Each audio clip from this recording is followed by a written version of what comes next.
On this episode of Lingkod Bayan Diaries, ating tunghayan ang kwento ng isa sa ating mga honor awardees.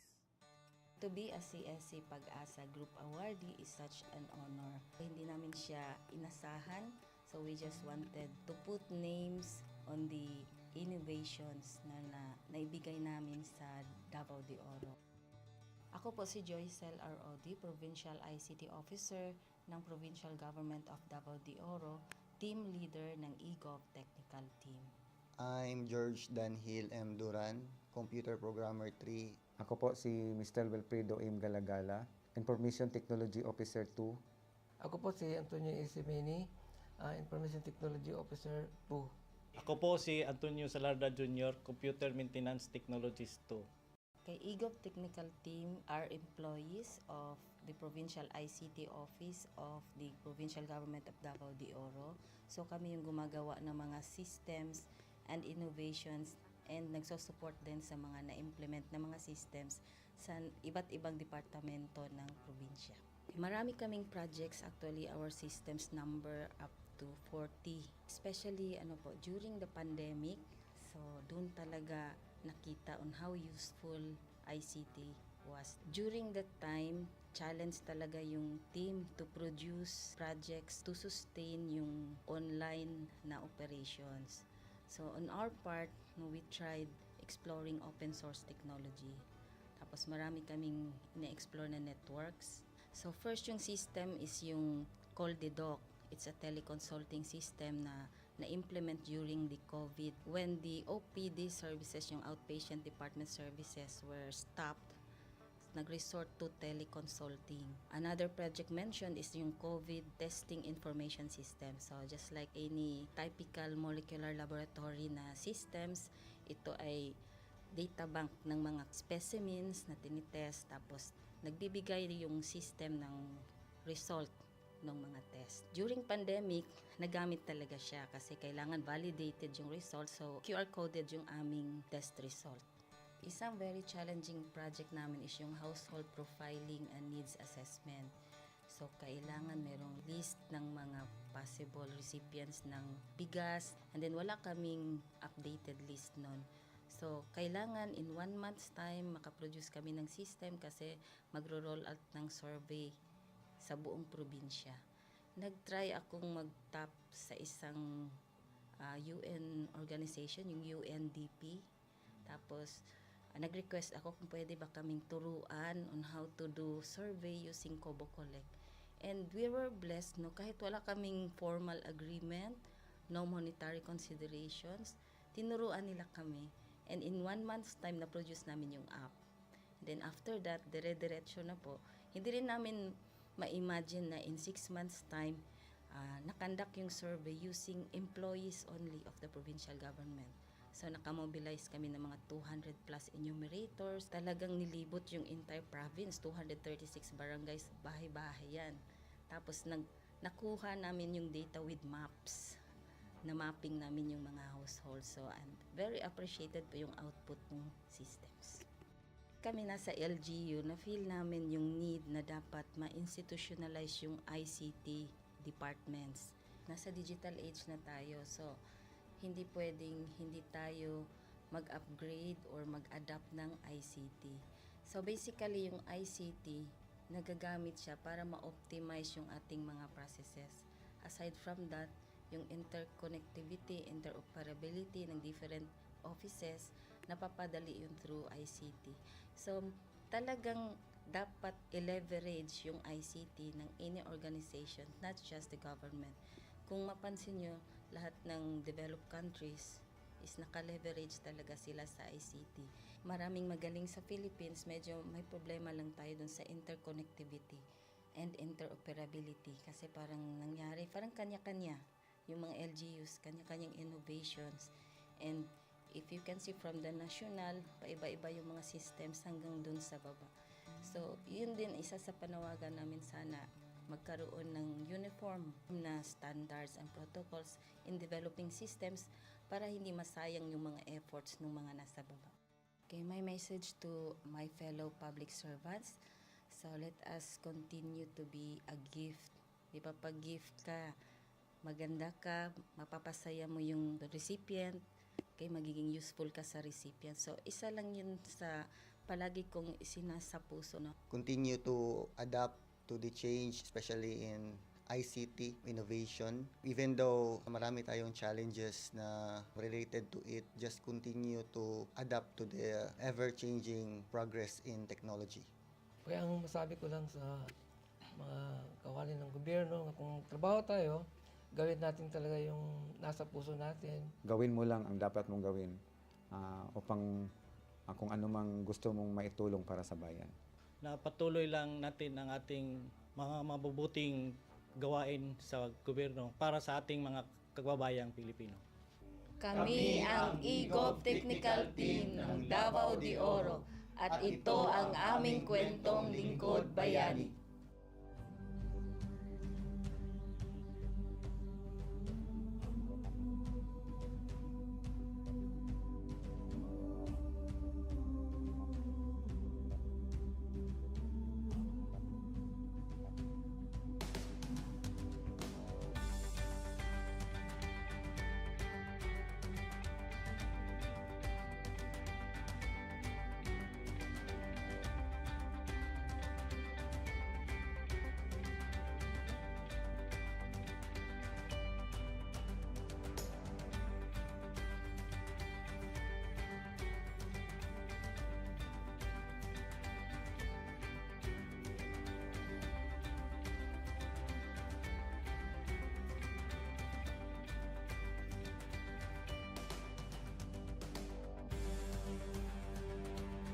Inyong natunghayan ang kwento ng ating lingkod bayani.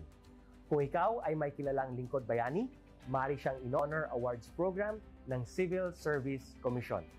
For nomination procedures, go to www.csc.gov.ph. See you on the next episode of Lingkod Bayan Diaries.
Good day to all of you.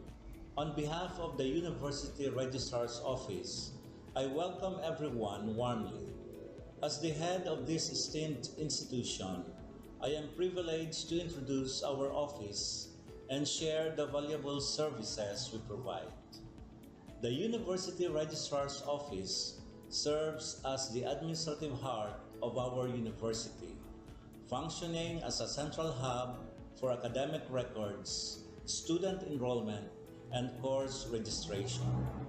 We are dedicated to supporting the success of our students and personnel by ensuring the smooth operation of all educational processes.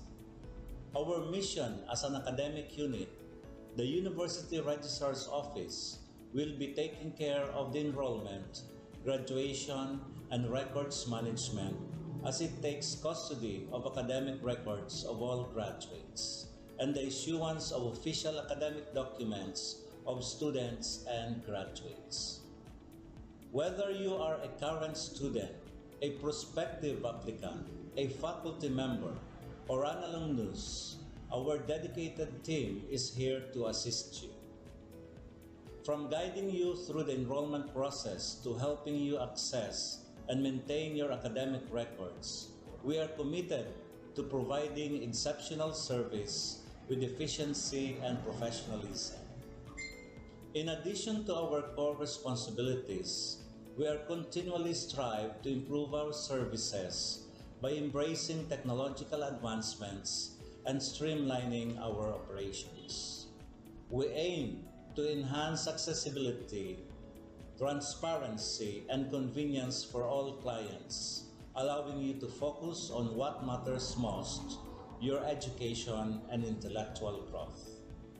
As University Registrar, I am honored to lead a team of talented professionals passionate about supporting your academic journey. We understand the challenges and aspirations of higher education and are dedicated to serving as your trusted partner throughout your time at our university. In closing, I extend my heartfelt welcome once again. The University Registrar's Office is here to assist, inspire, and empower you as you embark on your intellectual endeavors. We look forward to collaborating with you and contributing to your success in every possible way. Thank you, and may this be the beginning of a remarkable academic journey for each of you as a university for humanity.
Thank you, Dr. Bores, the Vice President for Academic Affairs of Bicol University. And also to officially welcome us all to this event, let us hear a message from the President of Bicol University. Let us all welcome Dr. Baby Boy Benjamin Ibres III, SUC President of Bicol University.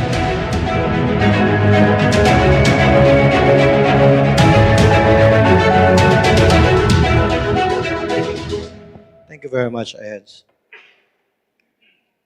To the Board of Directors of the Bicol Foundation for Higher Education, di ko na po kayo isa-isahin.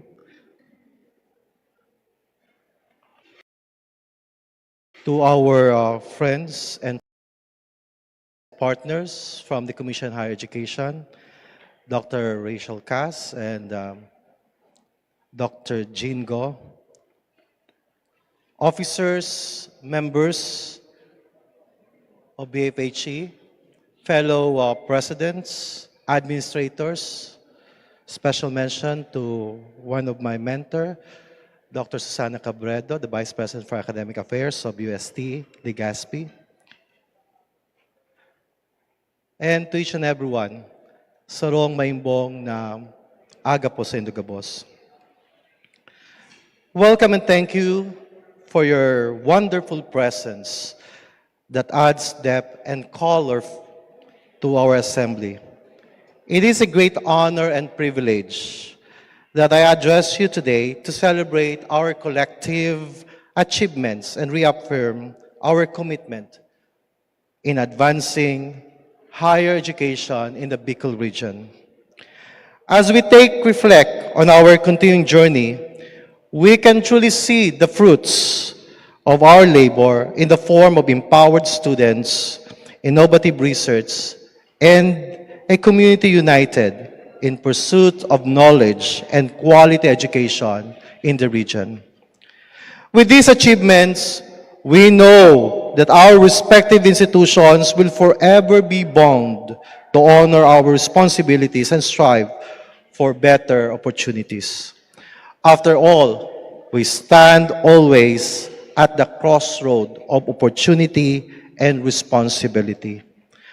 Our mission is to nurture the next generations of leaders, thinkers, and innovators who will shape the future of our region and beyond. In doing so, we must embrace the challenges and opportunities that come with an ever-evolving educational landscape. As we continue to promote literacy and lifelong learning in the complex context of higher education, we must always consider the spirit of teamwork. Our respective institutions must complement every aspect of our plans for inclusive and quality higher education. In this spirit of inclusivity and progress, let us work together to create a future where every student has access to quality education in a true sense of equity.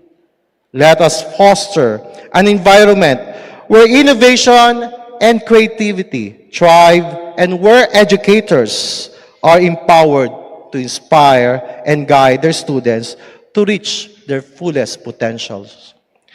Let us see each other always as a productive partners, continuously striving for excellence, courageous in our respective endeavors, but remaining steadfast in our dedication to higher education. Together, we can dream and build a brighter future for the Bicol region and beyond. Guided by our faith in divine providence, may our collective efforts continue to bear fruit for generations to come in the service of humanity. Padagos lang po, mga kapwa ko Bicolano. Diyos ang magbalos sa gabos.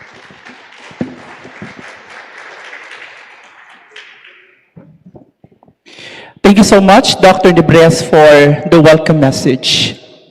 And today we have gathered HEI presidents, school administrators, and representatives from across the region to share the expertise, passion, and unwavering commitment to academic excellence.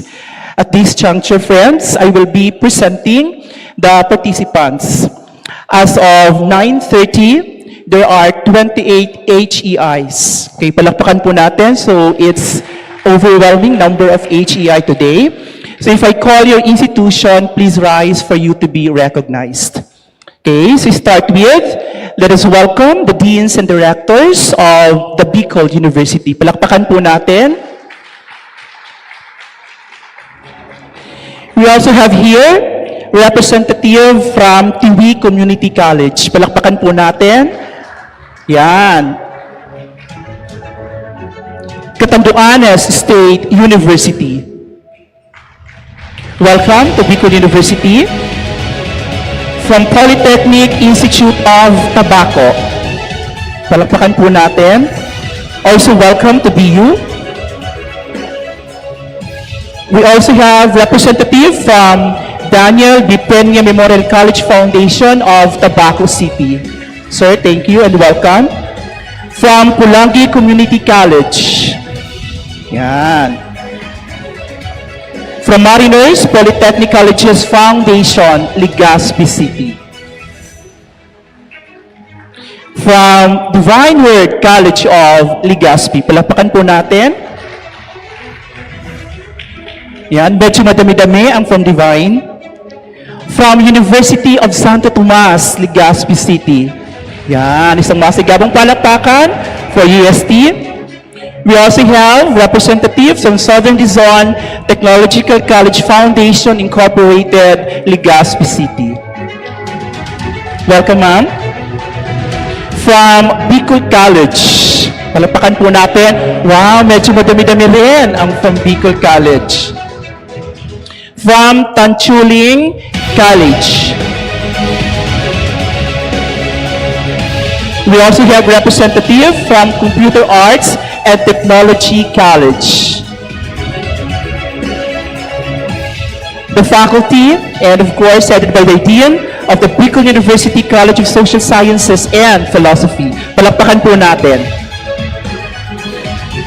Forbes College Incorporated. Palakpakan po natin. Dr. Carlos S. Lanting College. We also have representative from GML Consultancy. From Osmeña College. PLT College of Ginobatan, Albay. Welcome. Espinas Science Foundation. Palakpakan po natin. Let's also give a warm welcome to Emiliano College of Sorsogon City. Bicol Training and Technological College. Palakpakan po natin ang kanilang representative. Welcome to Bicol University, ma'am. We also have from Republic Colleges of College of Ginobatan. Castilla College in Sorsogon City.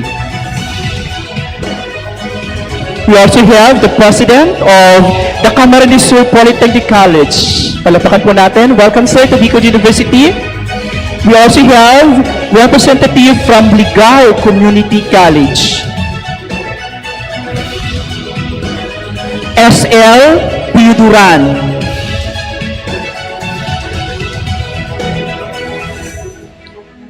San Jose Community College. Yan, maraming salamat po. And I believe that with the attendance of the administrators and all the colleges, para masasabi ko na successful na tayo, ma'am, ano? Because we were able to reach more HEI in the Bicol region.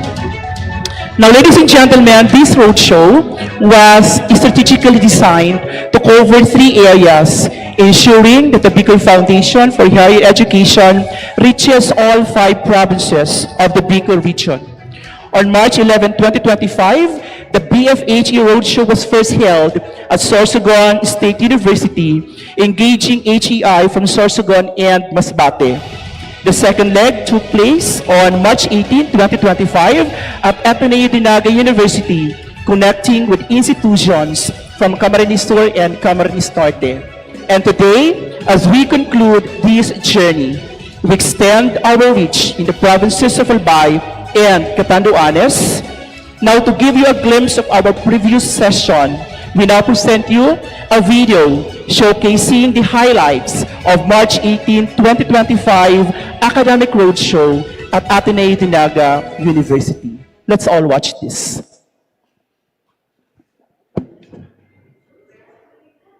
One, two, three.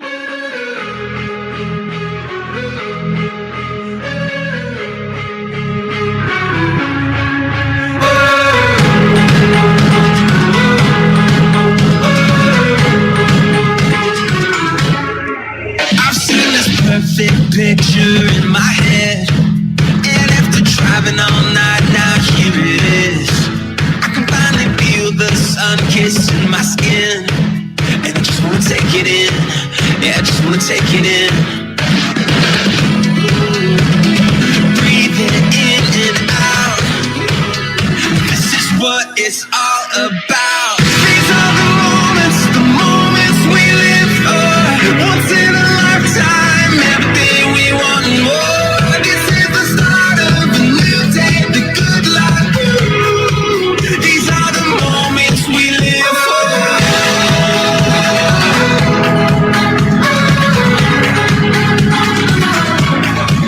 We'll be the place where the ocean meets the sky. We'll soak it up now, the time of our lives. We'll make these memories our own Hall of Fame. 'Cause we just wanna take it in. Yeah, we just wanna take it in. Yeah, these are the moments we live for. Once in a lifetime, everything we want and more. This is the start of a new day, the good life. These are the moments we live for.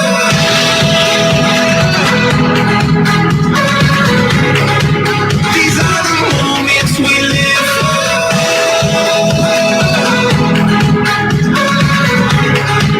These are the moments we live for.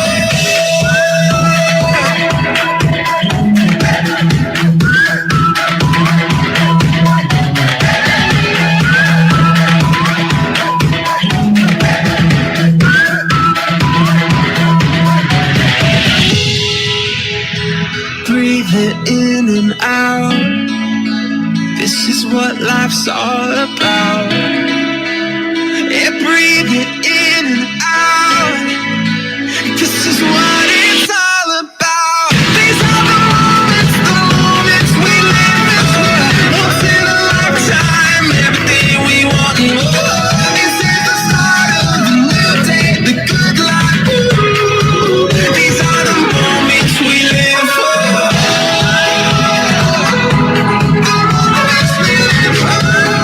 are the moments we live for.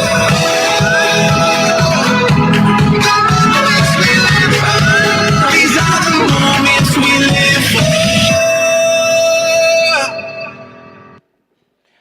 Okay, so what an inspiring journey it has been. Okay, so the highlight from our March 18 roadshow at Ateneo Dinaga University truly reflect the spirit of collaboration and shared commitment in advancing higher education in the Bicol region. And as we conclude this roadshow here in Albay, we celebrate not just the milestone we have achieved, but also strengthened partnerships and new opportunities we have cultivated along the way.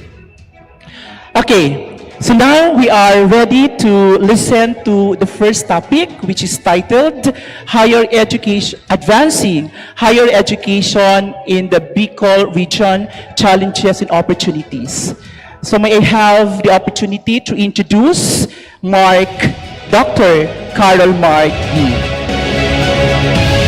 Dr. Carol Mark Yee is the Executive Director of the 2nd Congressional Commission on Education in the Philippines. Dr. Yee brings a wealth of expertise in education policy, holding a PhD from prestigious university in Cambridge, supported by Jardine Foundation and the Cambridge Trust, and a Master of Education in International Education Policy from Harvard University as a Fulbright Scholar. His expertise spans across academia and government, including faculty positions at Ateneo de Manila University and research fellowships at the University of the Philippines Center for Integrative and Development Studies. Dr. Yi has also held key roles at the Commission on Higher Education and the Philippine Senate, and serves as Chief of Party for the Youth Works Project, a USAID partnership focused on youth empowerment. Now, friends, please join me as we welcome Dr. Carol Marquis, who will be sharing valuable insights on advancing higher education in the Bicol region, bridging gaps and fostering excellence. Let us now listen to his discussion through a video presentation.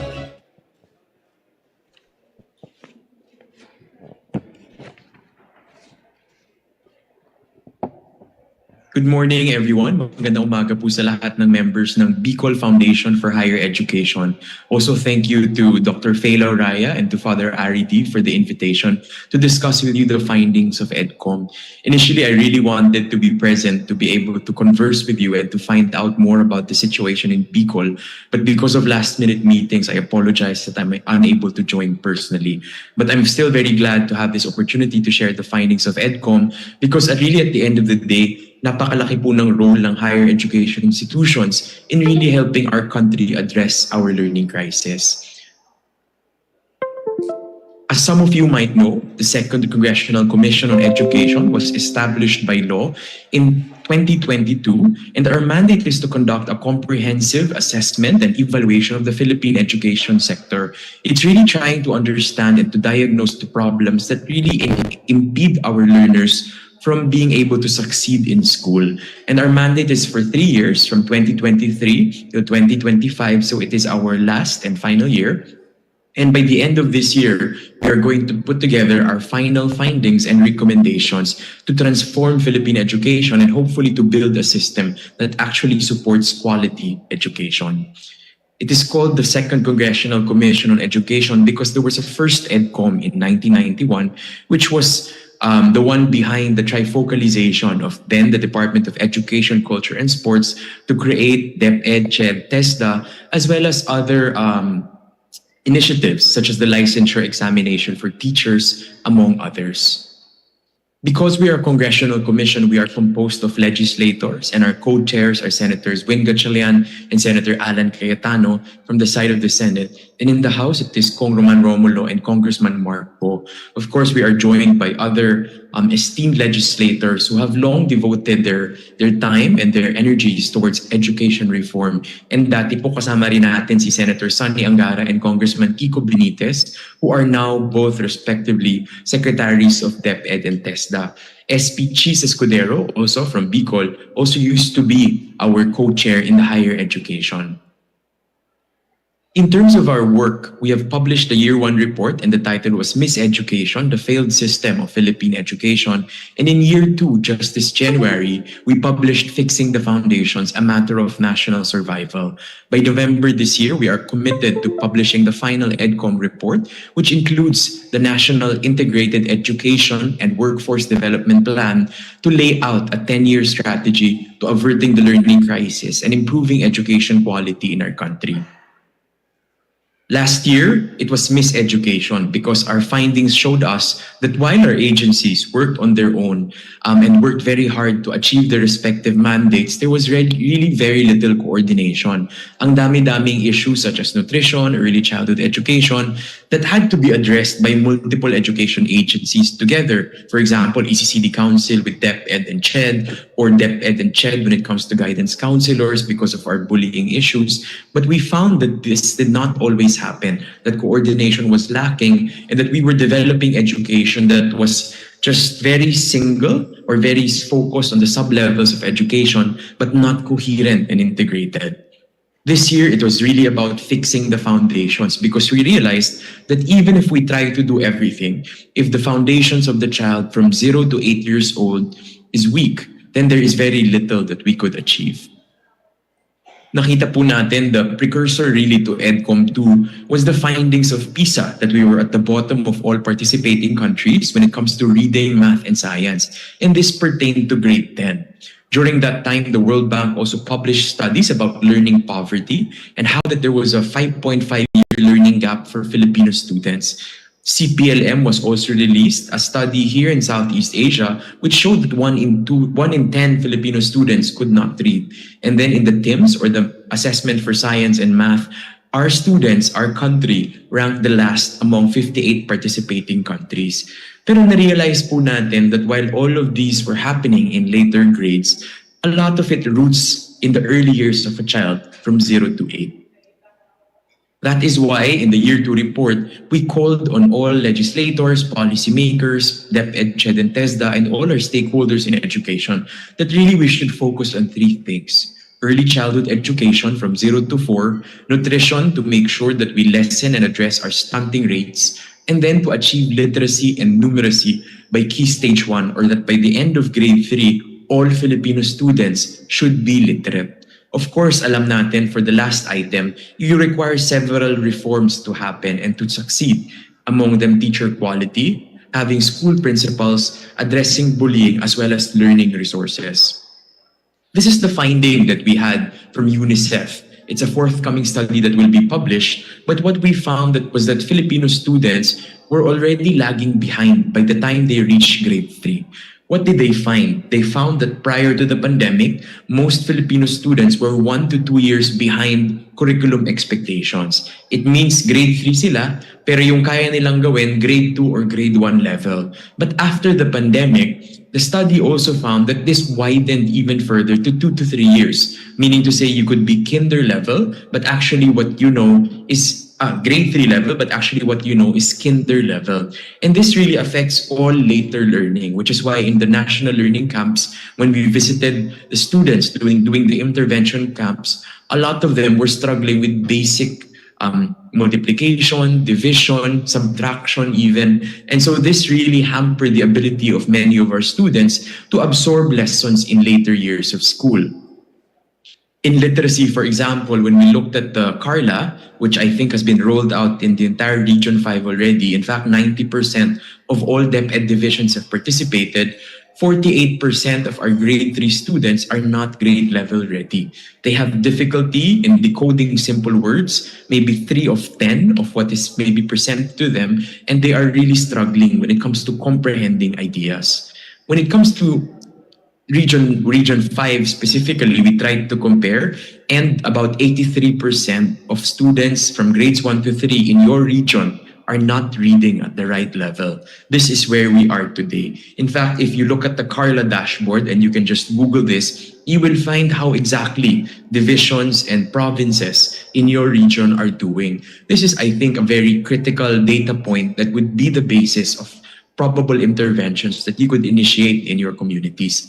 Because again, if they are not reading at grade 3, kahit maganda po ang college offerings natin, kahit maayos ang lahat ng issues sa senior high school, they will not be able to learn. So this is a critical reform that we should all pursue. When it comes to numeracy, about 80% of grade 3 students are struggling with multiplication, division, and geometry. So yung nakita po namin sa learning camps ng mga grade 9 students, nahirap po sa 0 times 0, 5 times 5, 10 times 10. Simula grade 3 pala, hirap na sila. In fact, in our meeting with the President, I mentioned to them and shared with them some of the questions in the rapid math assessment. One of it is 168 divided by 8. And a lot of our students could not answer this question. In fact, what we did was to rank the performance of all regions and see where our students were struggling with. In fact, the data also shows us that Region 5, your region, is actually at the bottom. So bottom 5 po kayo ng lahat ng participating regions in RMA. And you will see that for your region, only 11% could successfully multiply. Only 7% could successfully divide. and only 15% actually understand geometry and could tackle those lessons. And so we really face a huge concern and a huge problem in our grades 1 to 3 lessons, no? So what is happening to our students that more than 90% of them could not multiply, could not divide simple numbers? Of course, one of the most important aspects is teacher and teaching quality. They always say, and it's always cited in our hearings, that the quality of our teachers, the quality of our system could not exceed the quality of our teachers. And so we really focused on teacher education, reforms in the licensure examination and hiring, as well as career progression, or how our teachers are doing in schools when we did our work in EDCOM. Unang-una, nakita po natin na konting-konti pala ang practice teaching in our country compared to all other countries. In fact, in a symposium organized by the World Bank for us in our work in teacher education, when they looked at our curriculum, they said that among all the countries that they've studied, we have one of the fewest practice teaching. We know that teaching is something that you need to learn as you do.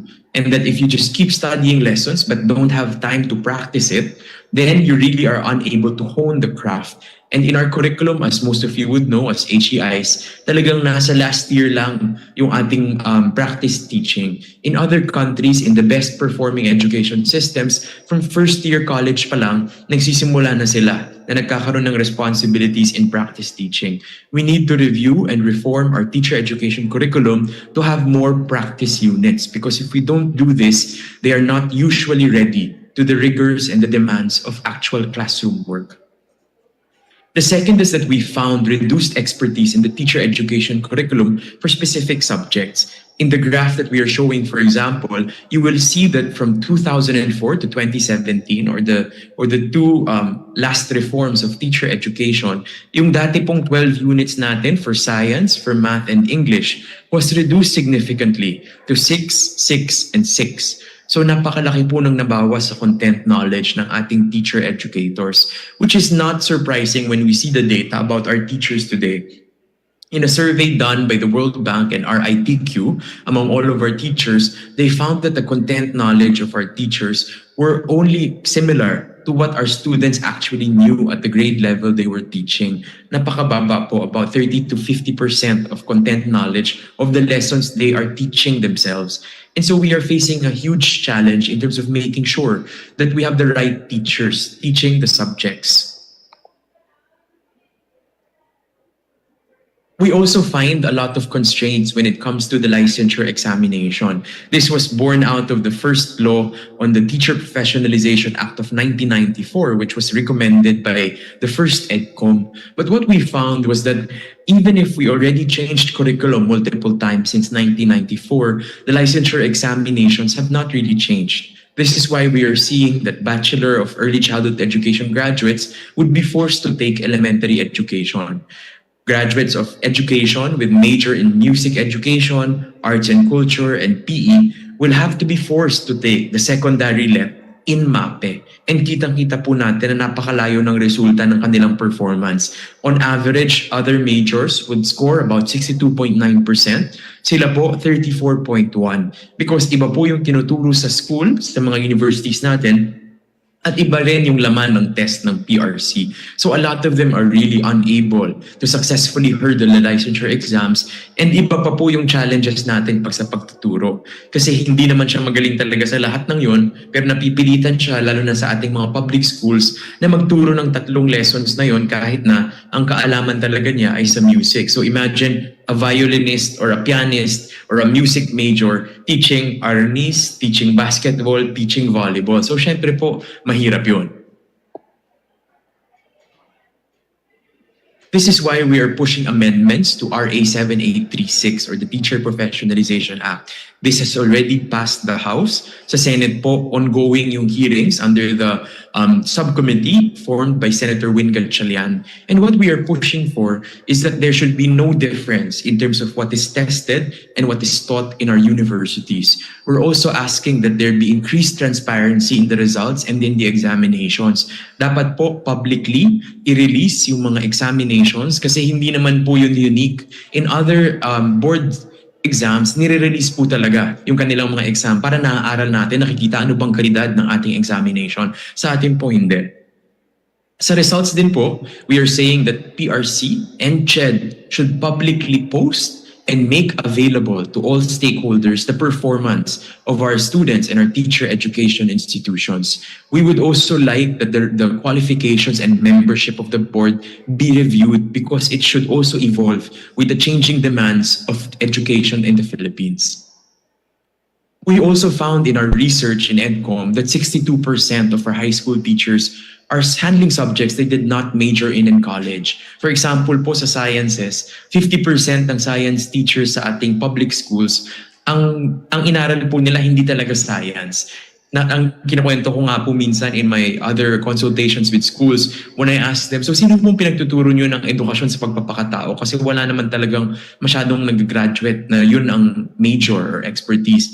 Ang sinasabi nila, yun pong mukhang mababait. And so we find that there is really this huge mismatch between what they finish and what subjects they are assigned to teach. In many of our FGDs in the last 2 years, marami pong teachers ang nagsasabi, "Sir, how could we teach well? Ang inaral po namin Filipino, pinagturo po kami ng TechVoc. English po yung natapos ko, pinagturo po ako ng math." So napakalaki pong issue kasi how could they give something that they do not know? How could our students learn well if the content knowledge, especially at secondary education, is something that the teachers themselves do not possess? And so this is something that we have requested DepEd under the leadership of Secretary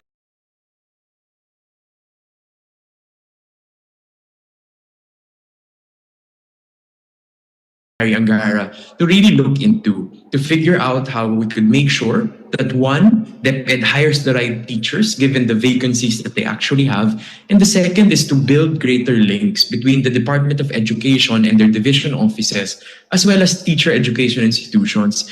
Bagamat maganda po na meron tayong database na mabilis magagamit ng mga universities para makita ang supply and demand across all regions and divisions, actually nothing stops us from building a relationship with our division offices and really working with them to project the needs of our schools and making sure that our TIs are offering the courses that are really needed. Kasi kung alam naman po natin na ang kulang pala science teacher, siguro po bawasan na natin yung mga sa ibang lessons or mag-make sure po tayo na may program talaga tayo that trains teachers with this specialization. When it comes to higher education, because we are talking to an association of higher education institutions, a few things stand out in the work of EDCOM last year. The first is that many of our college students do not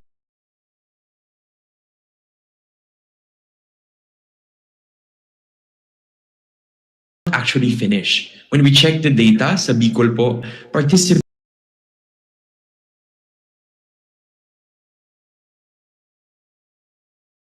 rate is only 24.6%. So this is much lower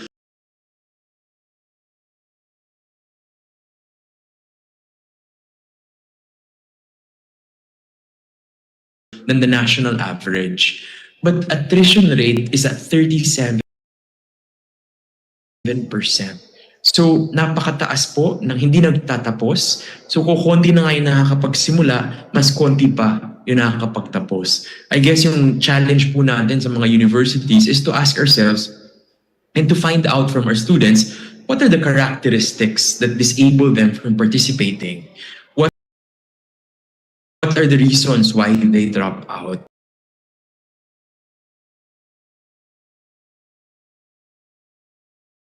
Based on the data that we are seeing from our other partners in the partner universities as well as with the research in PIDS, the three most critical factors po that are affecting their continued studies is lack of interest or personal engagement in the lessons they are studying. To me, I guess, ang tanong ko po sa inyo is, could it be related to their lack of functional literacy? Baka nakaabot po sila ng college, pero sa totoo, hindi sila ma-engage kasi hindi nila masyadong naiintindihan o nako-comprehend yung lessons nila sa kanilang mga klase. Second is financial resources, meaning to say, kahit na meron tayong mga supports through tertiary education subsidy or free higher education, baka talagang malaki pa rin yung barrier because of the tuition and other fees or the day-to-day costs of allowances, accommodation, food, or other expenses. The third is really the need to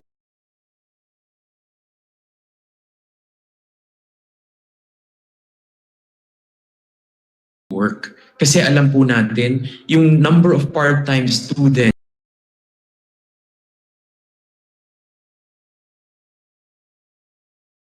in the past 5 years has actually tripled.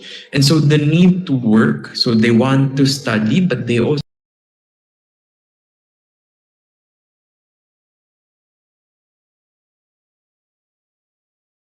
need to work. Siguro po para matustusan yung sarili nilang mga gasto.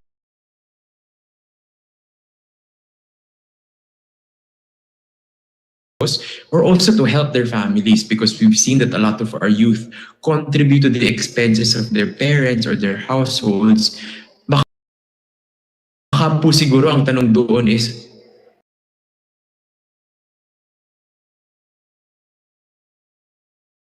would it help them complete or continue their studies if we had more flexible options for them? For example, night schools, Saturday classes, or other ways by which these type of learners could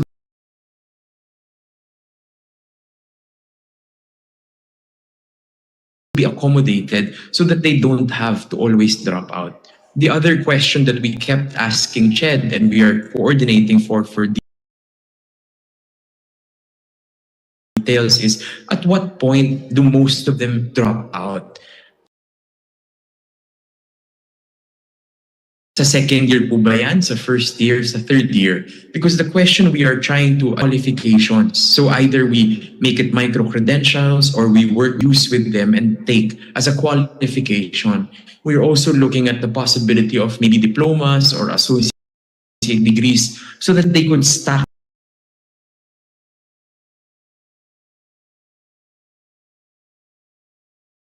higher education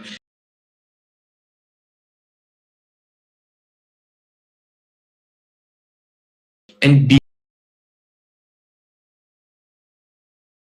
again. Dapat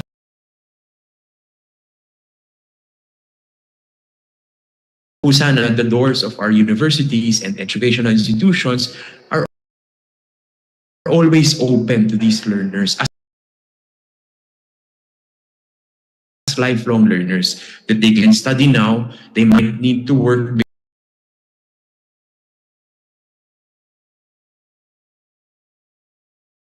because of pressures in their family life, but always with the opportunity to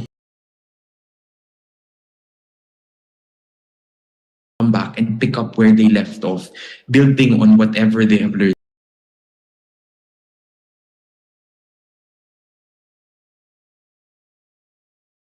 in the past. One issue that we also found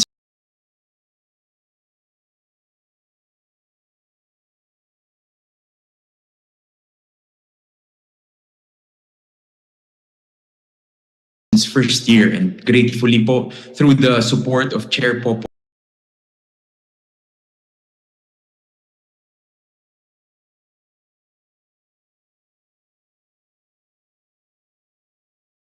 and CHED, may naayos na po is the tertiary education subsidy. We found that while in 2018, the first time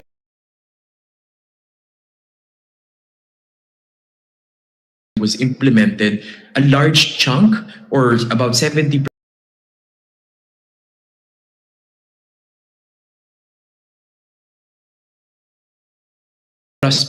of the tertiary education subsidy went to listahanan or fourth-piece families, yung poorest of the poor.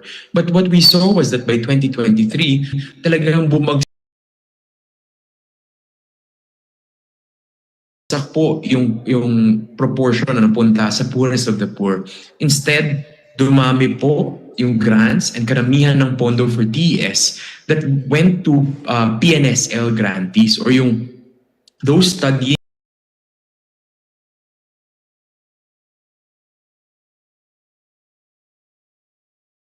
in private universities who are in municipalities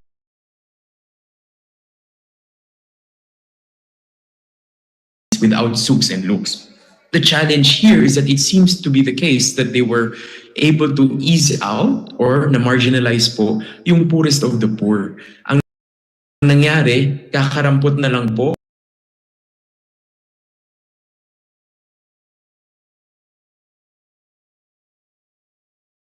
ang mga mahihirap na nakuha ng suporta, tapos yung PNSL grantees na hindi na tinitingnan ng household income, sila po ang nakakuha ng karamihan ng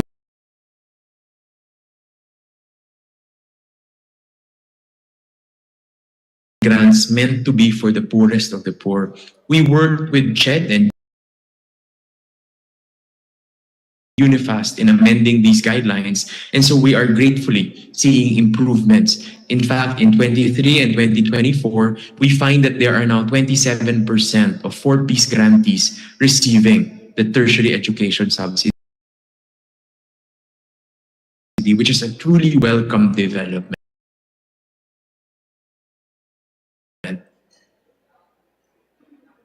That, for example, in 2021, out of only 400, but did not get the support to actually pursue it. So there are so many of them.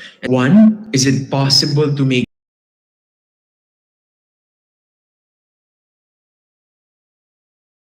sure that they receive the tertiary education subsidy? Second, options to reach out to high school students so that they know that they have these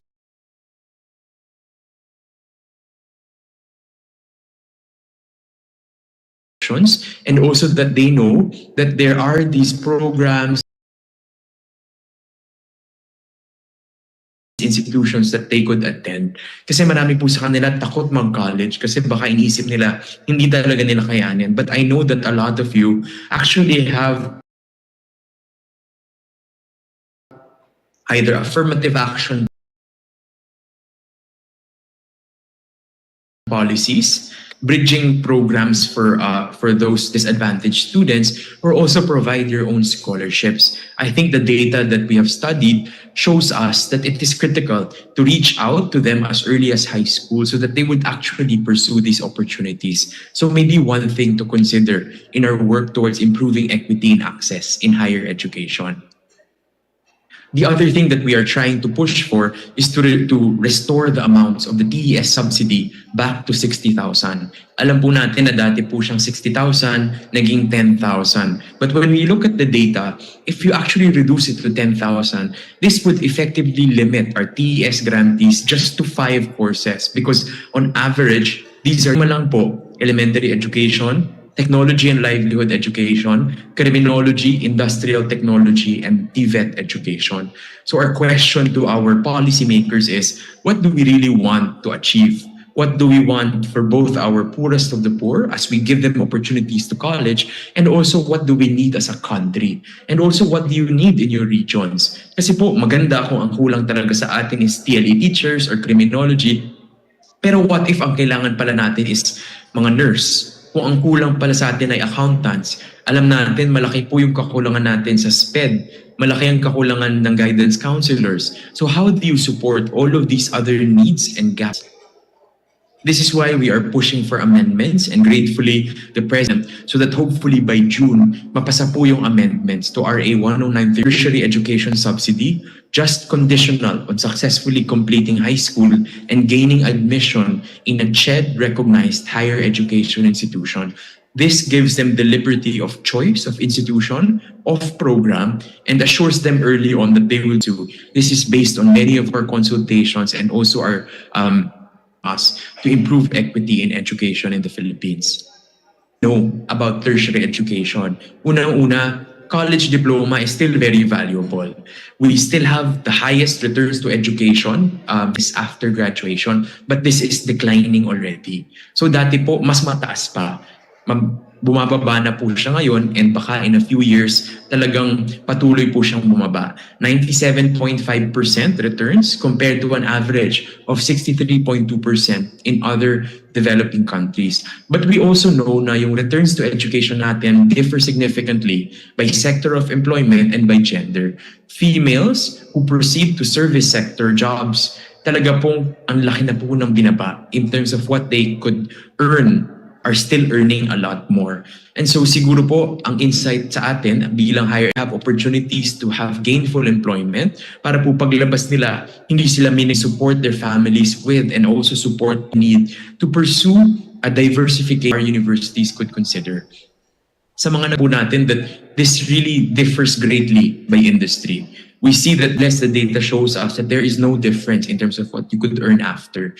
The data that we have seen so far, both from our own, is that yung NC3 and NC4 po, yung talagang nakapagbibigay ng malaking tulong sa mga graduates natin after nila magtapos.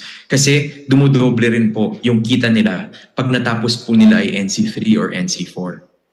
So where do we go from here? There are so many concerns, and actually all that I shared with you were already concentrated on teacher education and higher education. Sa basic ed, sa early childhood, sa stunting, napakarami po pa rin po talaga nating pag-uusapan at uunawain at aaksyonan. But what can we do? And what is the possible role of universities? Sa amin po, these are the things we are proposing. First, we need to address stunting in the early years. In many of our consultations with other universities, with other partners, talagang there is a need to, one, heighten awareness about the importance to improve the information that is available on what is healthy food for children. At laging naiisip yata natin dati, basta nabusog yung bata, okay na. Pero sa totoo na yung macros. Ano pong ibig sabihin nito? Carbohydrates, protein, and fat. Hindi po pwedeng basta gutom yung bata at pwede na natin pakainin. Children are serious na yan. Coconut oil for good fat, avocado. So marami po tayong iba't ibang sources. And I think it would be good if I really look into what is locally accessible, what is affordable, para mayaman o mahirap, mataas po yung awareness natin sa tamang pagkain ng mga bata sa edad na ito. At ikalawa, talagang mapapakita natin ano yung pwede nilang bilhin na sapat sa budget nila at talagang makakatulong sa cognitive development ng kanilang mga anak. And many of you also with teacher schools, public and private, when it comes to early grade reading. In terms of remediating, are our teachers equipped with the capacity and the strategies to be able to support their students who are stages? How could we make sure nakatulong po tayo sa mga schools at sa mga teachers on the ground pagdating sa kanilang training when it comes to early grade reading and numeracy?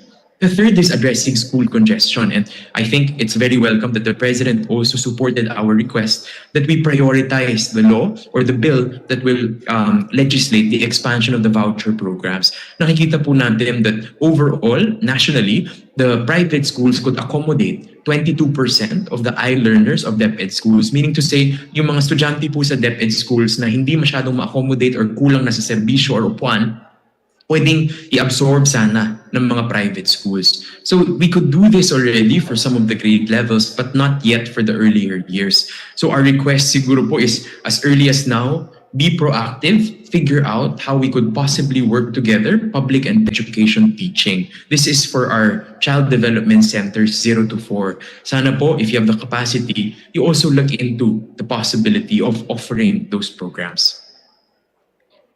So we know na malaki po yung problema natin. Alam natin that we have so many interventions, and apart from the DepEd ones, I'm sure you yourself, you are running interventions for your students, and you're also doing bridging programs for a lot of the high school graduates that go to you later on to pursue higher education degrees.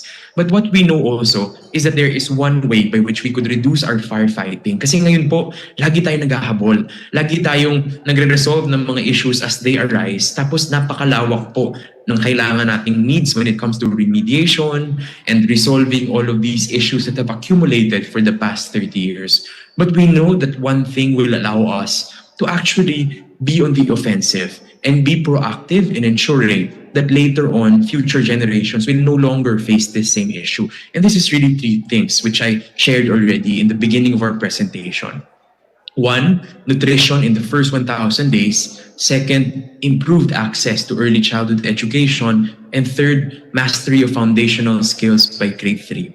We are saying that this is the guaranteed route to success, not just in high school, but all higher earnings. These three combined, if we are able to successfully give to our children, will really change their future and also the future of our country ultimately. So I would really urge you, if there's any opportunity to work with your community, to harness the resources of your school, whether in terms of research or extension, and also of instruction when it comes to ECCD, pagtulungan po natin ito. Mag-focus tayo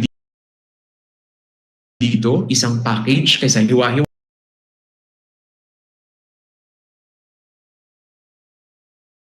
like piecemeal efforts, piecemeal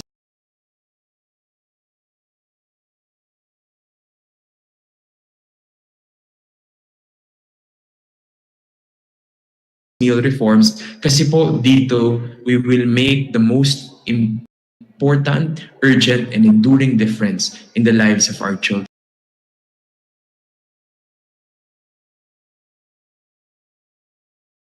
because this sets them up for later success. In EDCOM po, what are our next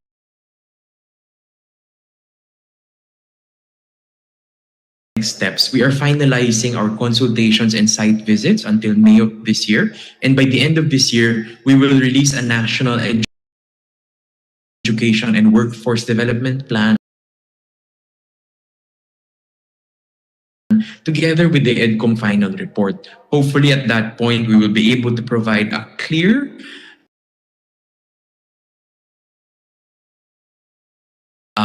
a very well thought out that also shows critical priorities for our country in terms of education system should focus on for the next 10 years. And we hope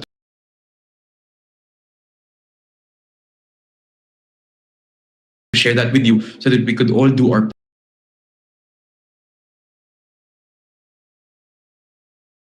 part in implementing it.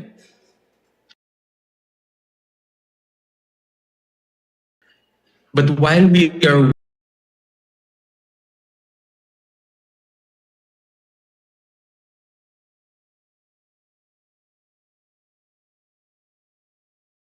working on our plans, while we are finalizing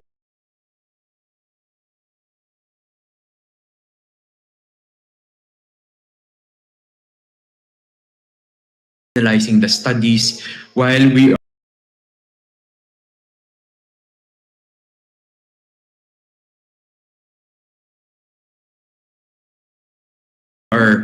coming up with the national roadmap for Philippine education,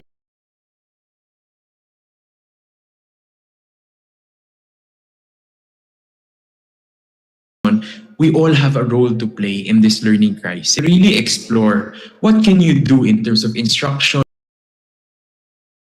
research, and extension to support unavailable in your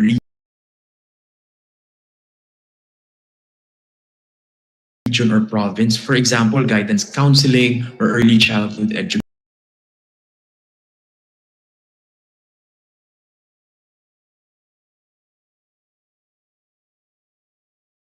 Closely with that what you offer matches what is really needed. And then the third in EDCOM, we commissioned and worked with many universities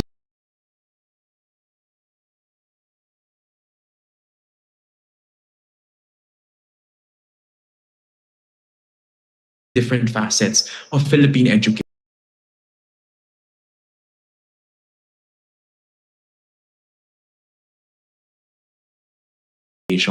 And that is our request, because while we've done it for many issues,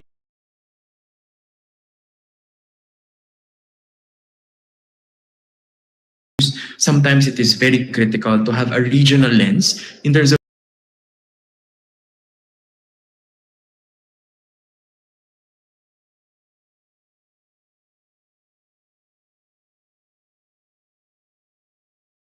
contexts, issues, as well as opportunities that could be resolved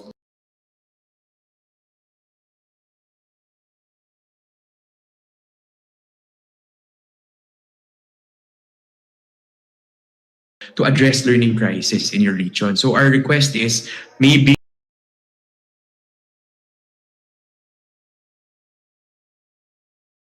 research, instead of focusing on others, baka pwede pong tutukan natin.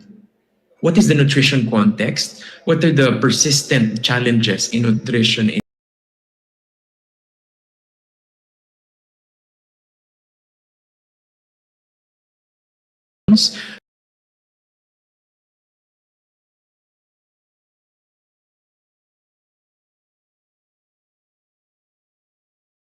in grades 1 to 3 when it comes to literacy and numeracy, for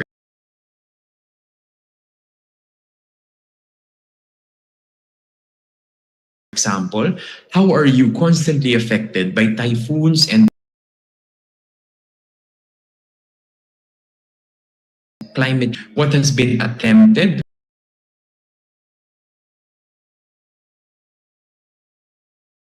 or experimented, and best practices in terms of making sure that there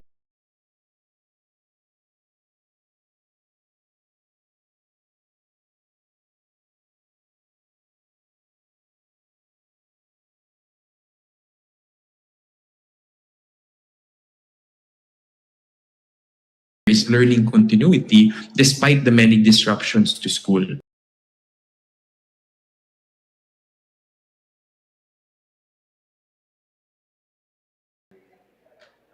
We're saying that, po, EDCOM, we will end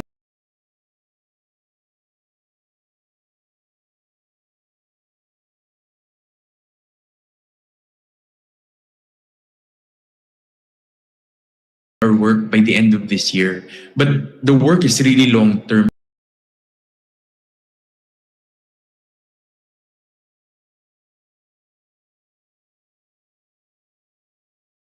It should not stop by the time we end our work by December.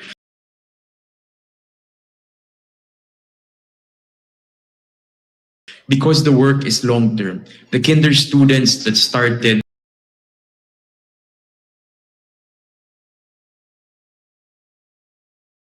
last year, they will only be grade 3 by 2020.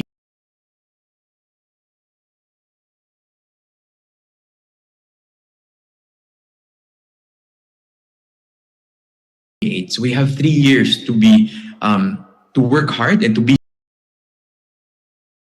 successful for them. They will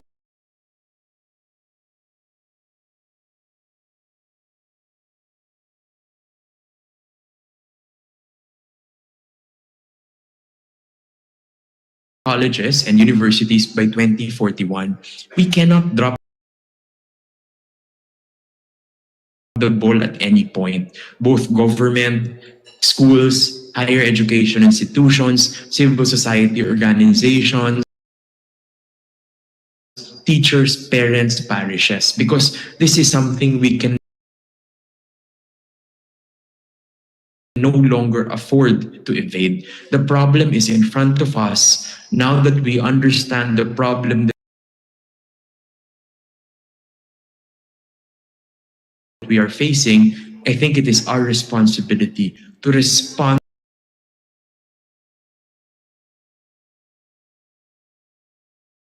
to it in a united way, in a concerted effort, in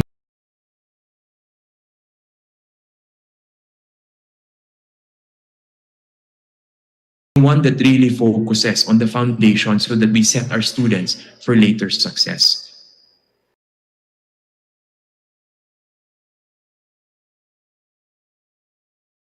An opportunity to come together as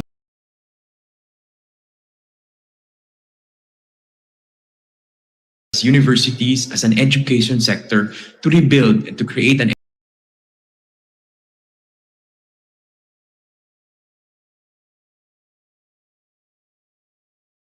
education system which befits the boundless potential of our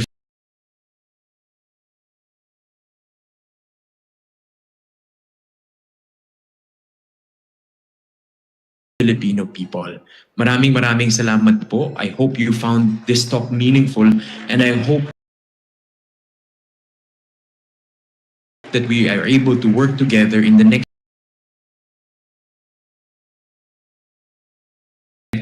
so that we could pursue the most critical reforms, especially for Bicol region. Maraming salamat po.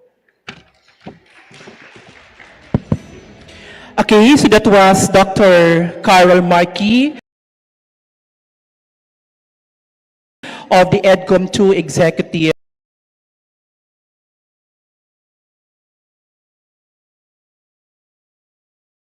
The EDCOM 2 Executive Director on his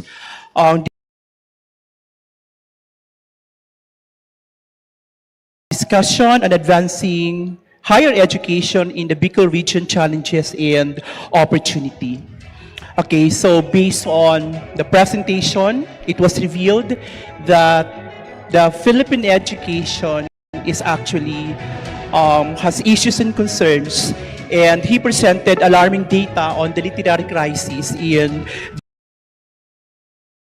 the region. And Carol Yee emphasized that it is our responsibility to respond to a united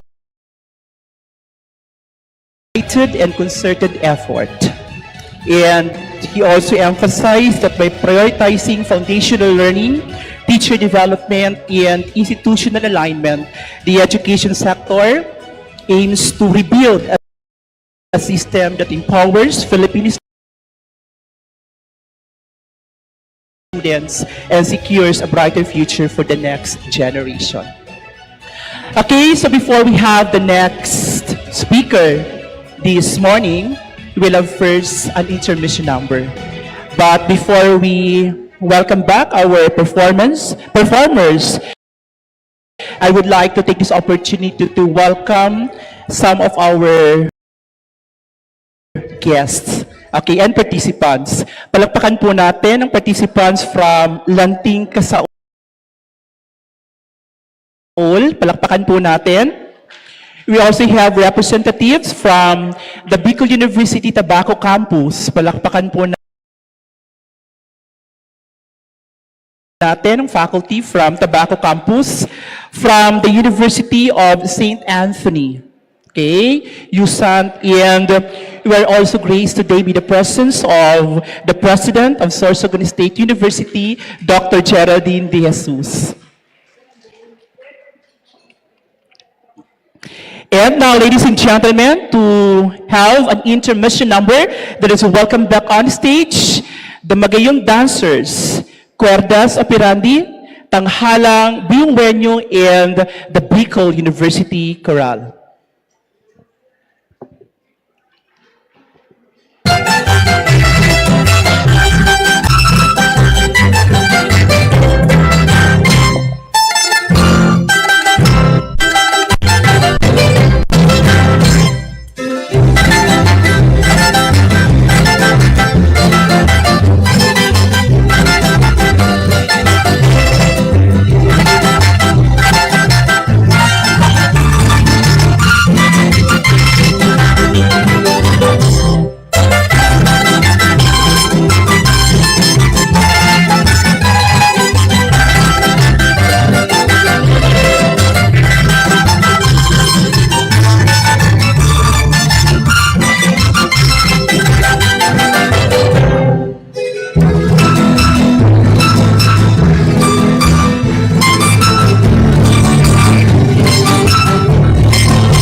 palakpakan po natin ang BU Magayon Dancers, Cuerdas Operandi, and the Bicol University Choral for that wonderful performance. Okay, isang simpleng pagtatanghal para sa espesyal na event. Okay.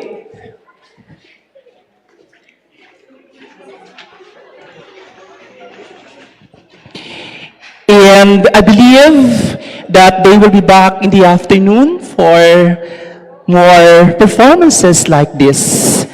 Okay, so sa ulitin po, palakpakan po natin ang ating mga performers, and also would like to acknowledge that the trainers of our performers. Palakpakan po natin Professor Paul Rubio, the conductor, the trainer of the BU Choral and Cuerdas Operandi. Okay, andyan po sa likod si Professor Paul Rubio. And the trainer for the Magayon Dance Troupe, we have Professor Welven Mendaza. For the Tanghalang Biyuwenyo, Mr. Jobert Landeza. And the director of the University Culture and the Arts Program, we have Professor Mark Glenn Tihada. Palakpakan po natin sila. They also deserve one round of applause. Now, a while ago, Dr. Carol Markey presented alarming issues, data on the crisis in the Philippine education. So the question is, so what now? Ano naman ngayon? And that is the task of our next speaker, to discuss the higher education in Bicol region, bridging gaps and fostering excellence through research and extension. So let me have the honor to introduce our speaker, the next speaker. Our speaker is a PhD in a Career Executive Service Written Examination, CSW passer, and University professor. Serves as the Dean of the Bicol University College of Social Sciences and Philosophy. He is also the president of the Bicol University General Alumni Association Incorporated and the BU Alumni Regent. Under his leadership, the college flagship program, the Bachelor of Science in Social Work, consistently ranks as the Philippines' top performing school. Palakpakan naman dyan. Dr. Nepomuceno has served as the program advisor of the Bicol University Graduate School's PhD program in Public Administration and Peace and Security Administration, as well as the Master's program in Public Administration major in Public Procurement and Peace and Security Studies. As a scholar of the Philippine Higher Education Career System Executive Development Program is sponsored by CHED and DAP. He emerged as the president of Batch 1. And this accomplishment, along with his extensive contribution, earned him numerous prestigious recognitions. Among his accolades are the CSC Dangal ng Bayan Award 2022 Regional Level, Outstanding Alumnus in the fields of law and education, Best Professor in Social Science Studies, Outstanding BU Alumnus Award, the highest honorific citation, and the Immaculate Blue Degree of the Blue Feather Society. He has also served as received an International Research Journal Publication Award, Best Research Paper Award, and several citations for outstanding accomplishments and exemplary achievements. Additionally, he is a champion member of the Rotary and holds academic honors as cum laude graduate and outstanding PhD graduates. So friends, ladies and gentlemen, let us all welcome Attorney Alex Nepomuceno to discuss the topic, higher education in the Bicol region, bridging gaps and fostering excellence through research and extension.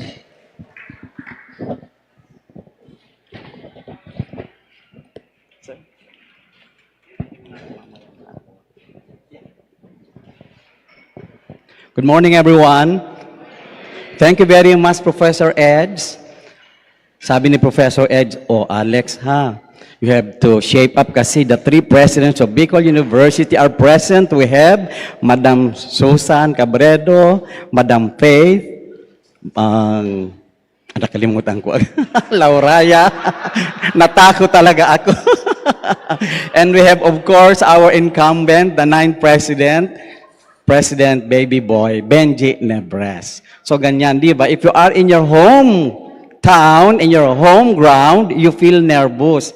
Not because of the biblical saying that no prophet is welcome in his own hometown. So hindi naman ganon. So ladies and gentlemen, we are now holding the Pandora's box after the education crisis discussed by our very own EDCOM committee chair. So we are now holding the Pandora's box because in Bicol region, we would like to have that great hope, bridge the gap, and fostering excellence through research and extension. But of course, we know for a fact that we are very much differentiated. So we have this typology in the education landscape in Bicol region. Madam Jenkins, good morning po. And of course, we have from the highest SUC level 4 up to community college. We have autonomous university down to the just classified, what is this? Private HEI, isn't it? Okay, so my friends, let's see. Before I proceed, I'd like to invoke in my disclaimer what we call polyhedron intelligibility. We have a lot of ways, perspectives, approaches on how to present the subject matter, but I will be presenting it in my little humble way. We can have better presentation in understanding how to bridge the gap and foster research and extension in Bicol region, but allow me in my little humble way. I don't want to say my way, because you know what happened to those who sing my way, isn't it? Frank Sinatra, so in my little humble way. So may I begin by presenting, of course, the map of Bicol region. Wala bang naiwan na probinsya baka? Okay, this is the third and the last lap of the BFHE Roadshow, but this is just the culmination because we are again preparing for the next journey of BFHE. So we have a lot of good facts that would tell us, although these are couched in positive language, but then this spells out also differentiation between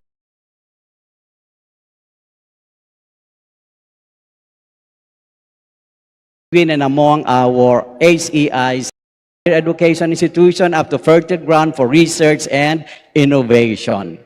But on the other side, we can also see some challenges from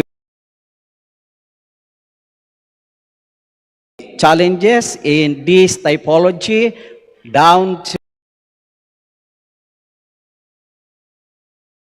to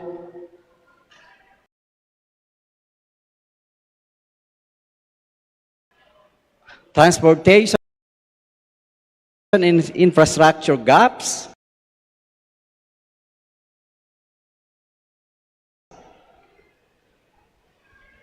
okay. So, the positive facts and the challenges will tell us very clearly if how our HEIs in Bicol region are differentiated.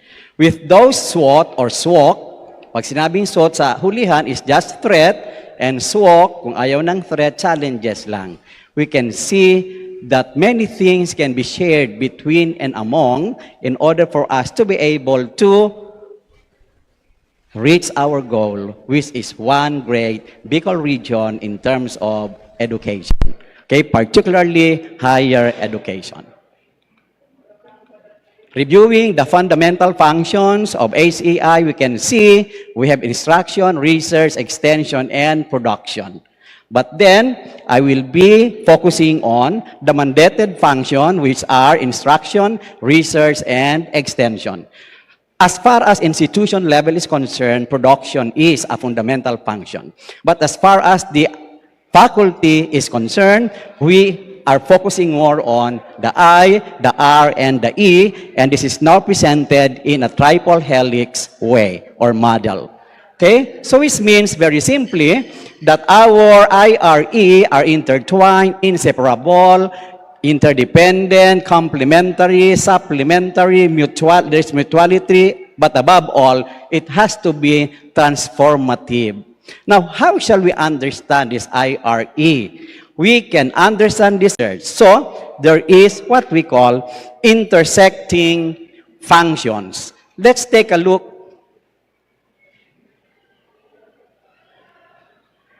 Nakikita nyo yung ano? Wala. Okay.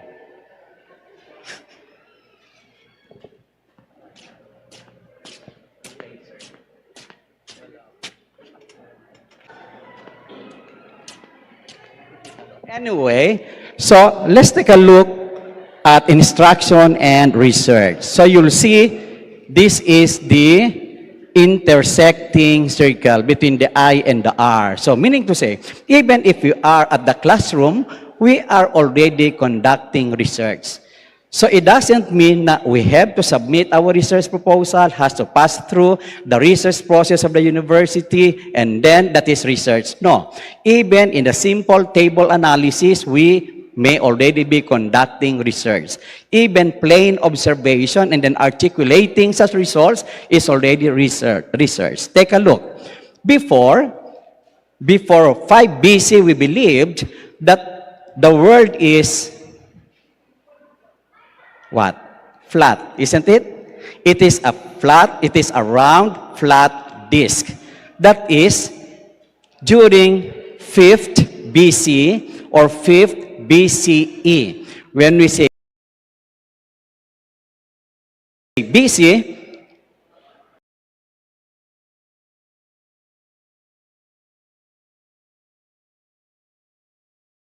fifth BC is 5,000 ilan ba yun? Before Christ.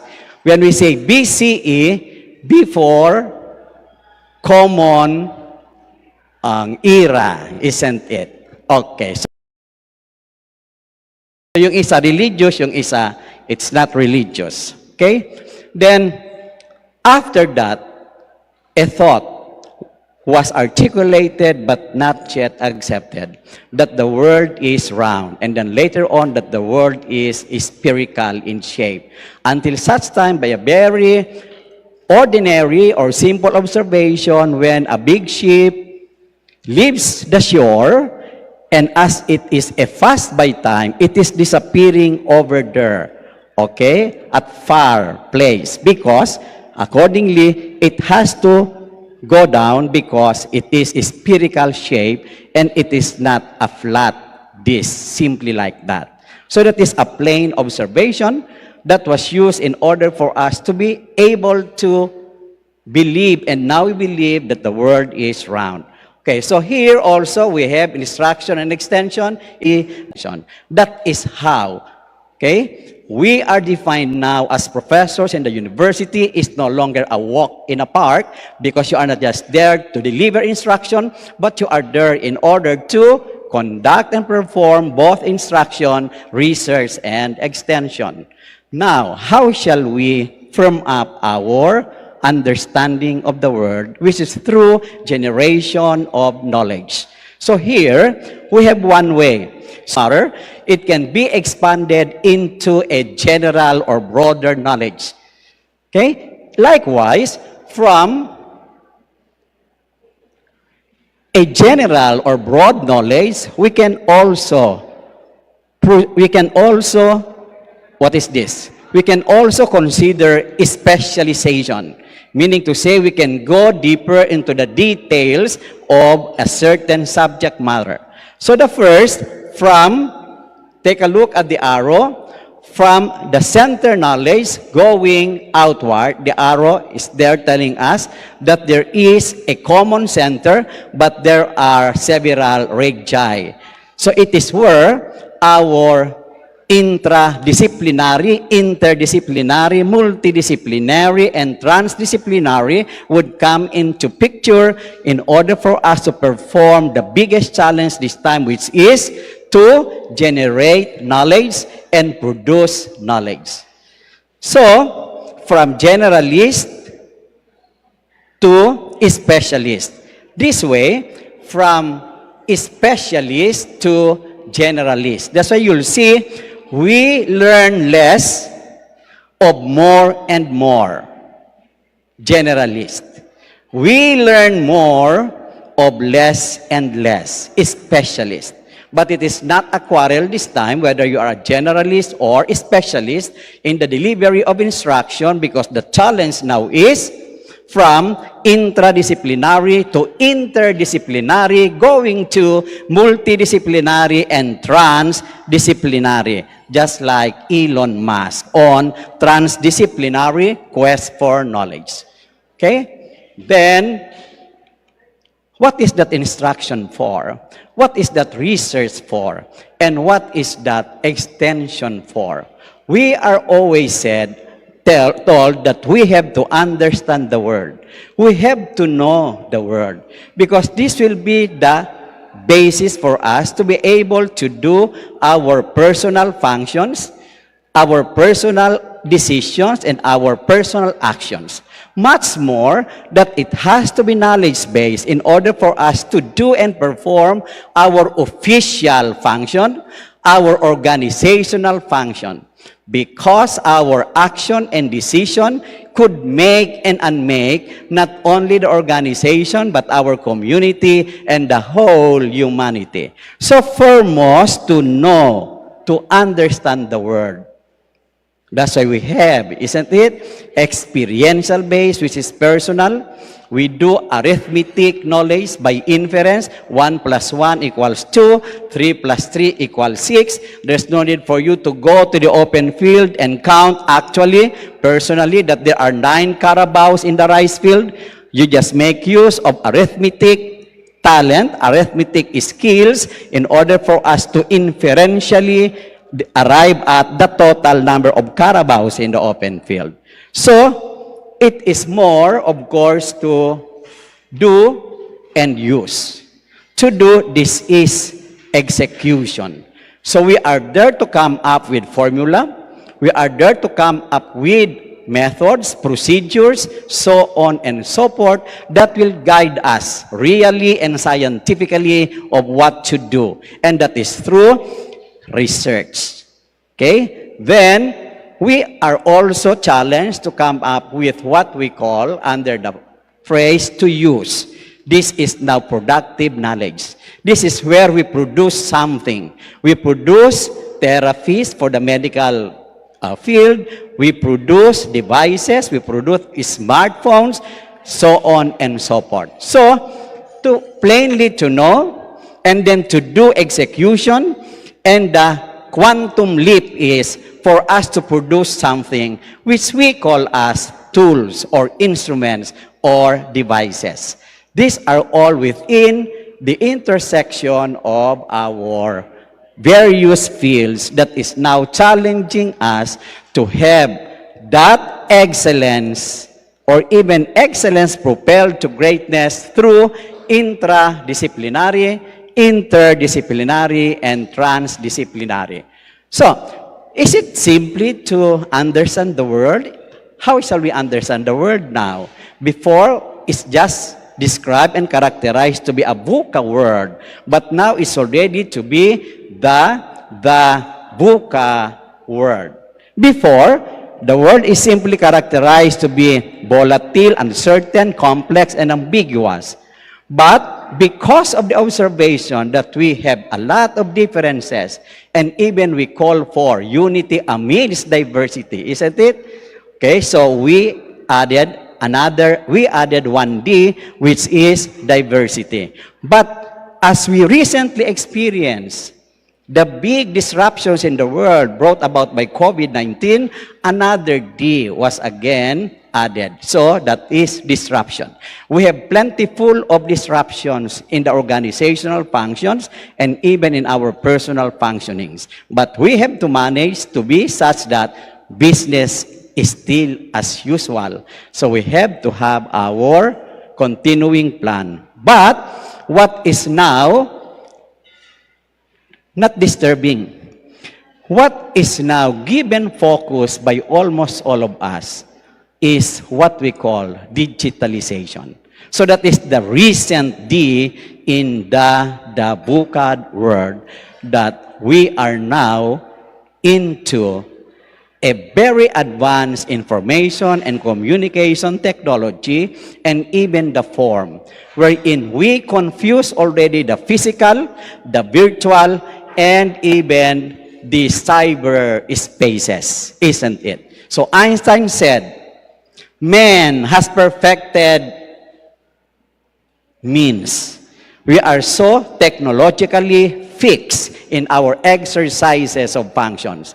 But man is very much confused as to the ends. Say, for example, your smartphone, that is a device, that's a means, but you are confused. Ito ba ay pang marites ko lang? Ito ba ay pang research ko? Ito ba ay pang bayad ko sa aking bank transactions? We are confused of the ends. Okay? So,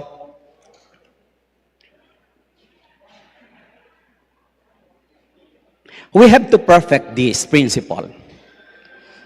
To know the word, for us to be able to be guided what to do and what to use, we have to have this very simple principle, which is, so what? So what if you prepared a lesson plan? So what if you prepared a very good goal and objective? So what if you conducted a research? So what if you have planned for a very beautiful extension, which is in order to improve the quality life of the people?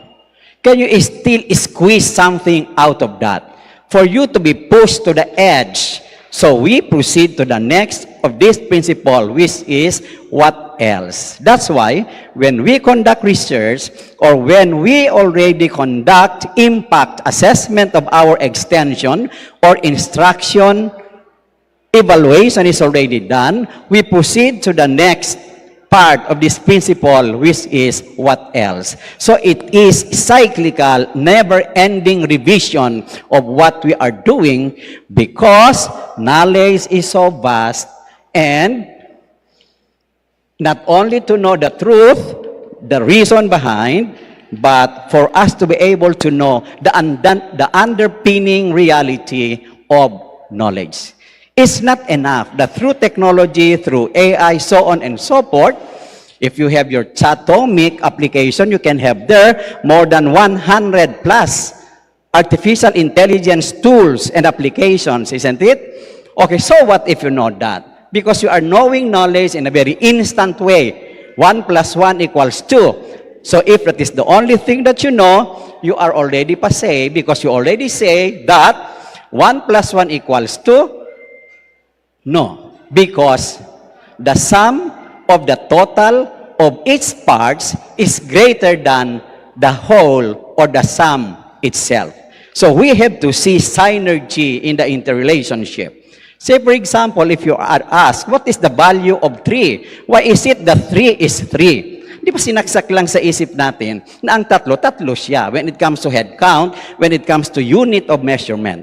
But if we go back, more than knowing the word or understanding the word, these Arabic numerals will tell us that it is the presence of angle that represents item or unit in reality that tells us the value of the numeric number or even of the Roman numerals, isn't it? So can you see the angle in 1? That's the way how they write it before, but we now change it the way we want it to be artistically presented. Diba na ang 1 natin, diba?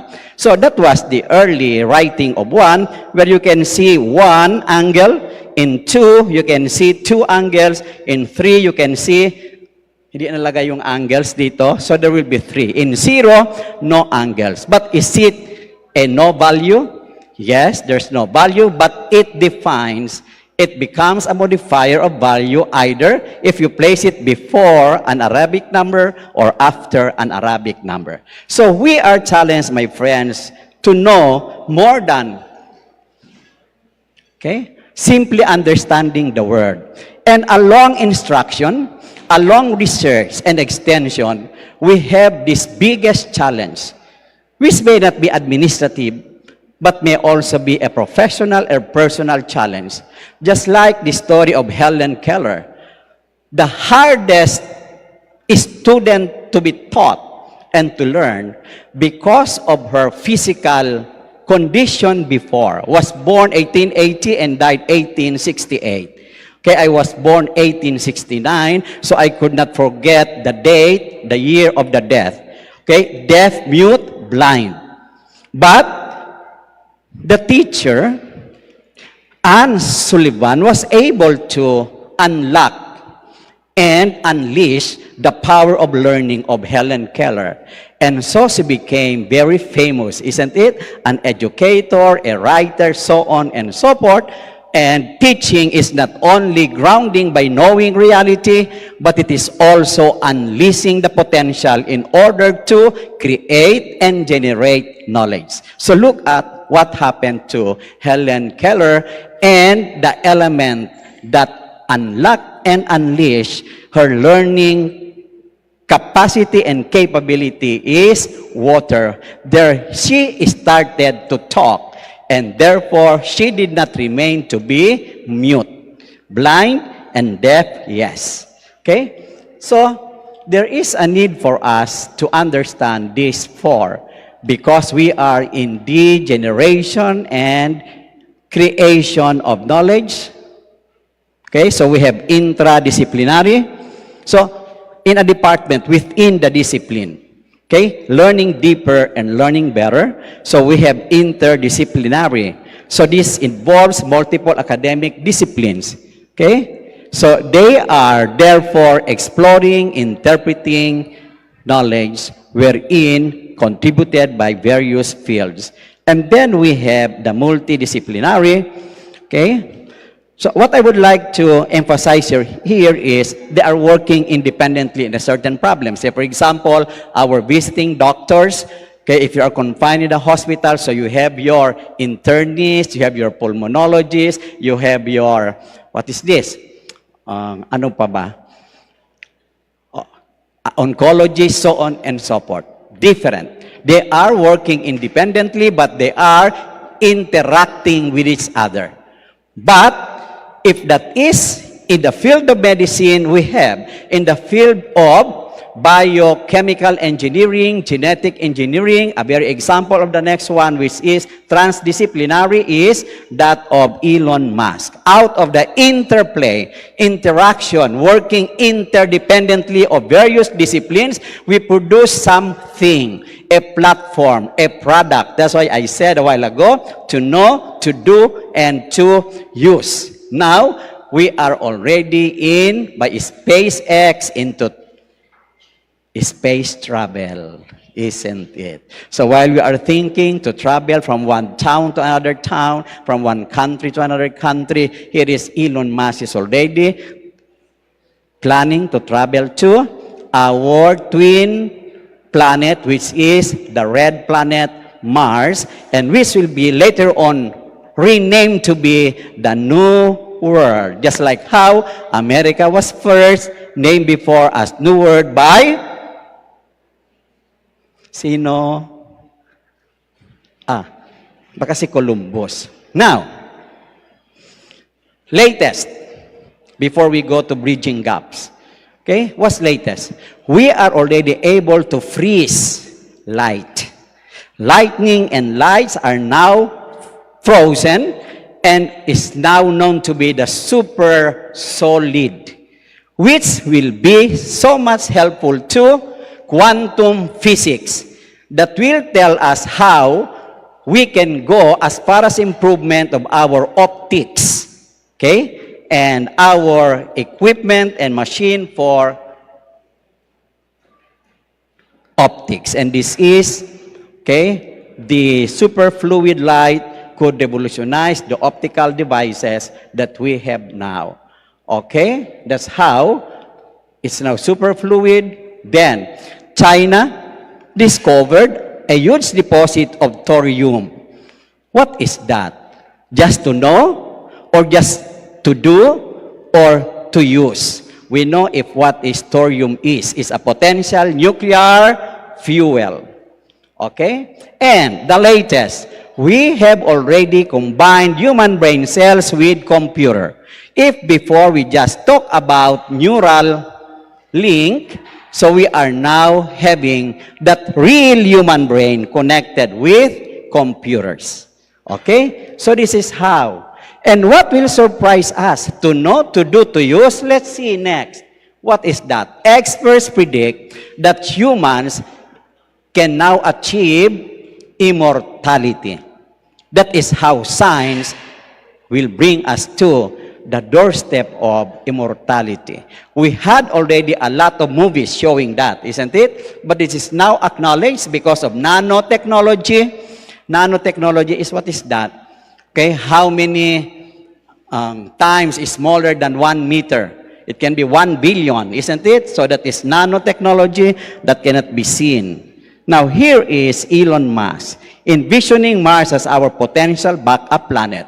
While many global leaders are, quarreling, struggling to be the world leader, okay, which will result to total annihilation of the world, but Elon Musk is thinking across and acting ahead. While you are destroying the Earth, I am now looking at another planet where to survive.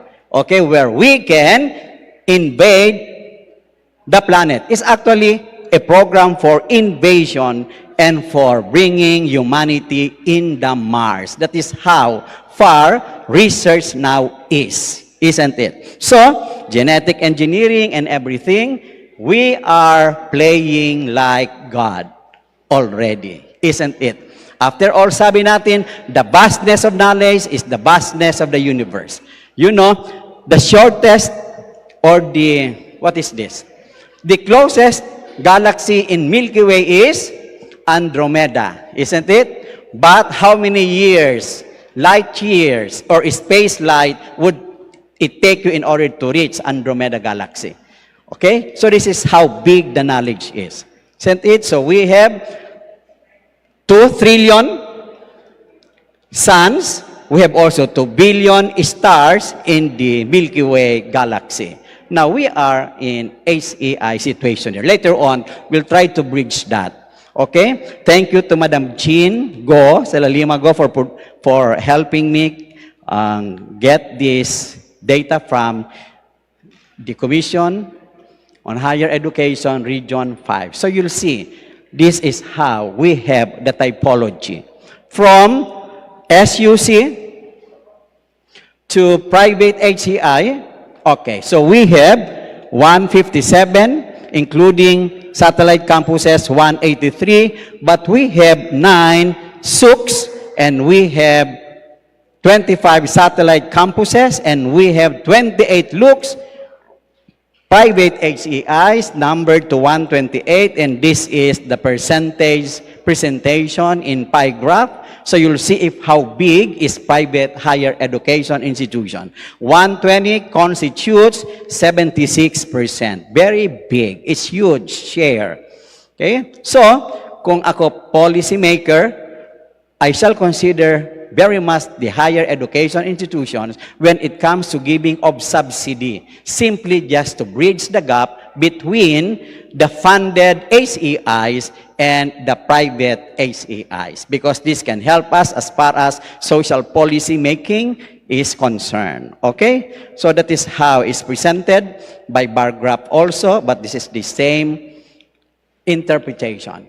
So say, for example, as far as quality of education programs in Region 5 is concerned, so we have that. 97, then down, TEIs have been monitored, low-performing TEIs, 37. So this typology and this data aggregation can tell us very clearly that there is really such gap between and among the HEIs in Bicol region. So the topic, how to bridge the gap and how to foster excellence through research and extension. So that is another one. Okay? Ilan ba ang critical ngayon, madam? Na wala pang COPC, nanganganib by September? Ito, 22 without COPC. So yung 119 with COPC. Out of 141 programs in Bicol Region, ganyan. Okay? Yung 16, binirify ko ito kay Madam, yung IR is institutional recognition. 16. Yung without institutional recognition, we have 12. Di ba? Marami tayong mga recognition na tinatrabaho. But, okay. Ayan naman, red light without COPC, 47. On progress, 98. So kung ang tanong, ilan ang walang COPC? So you simply add 47 plus 98. Kasi yung 98 is still on process. Isn't it? Okay, next slide. Let's see. Yan. Okay? Now, sa good news tayo. Sabi ko, the typology is really very much interesting. We have one HCI that is considered to be in autonomous status or granted autonomous status. Okay?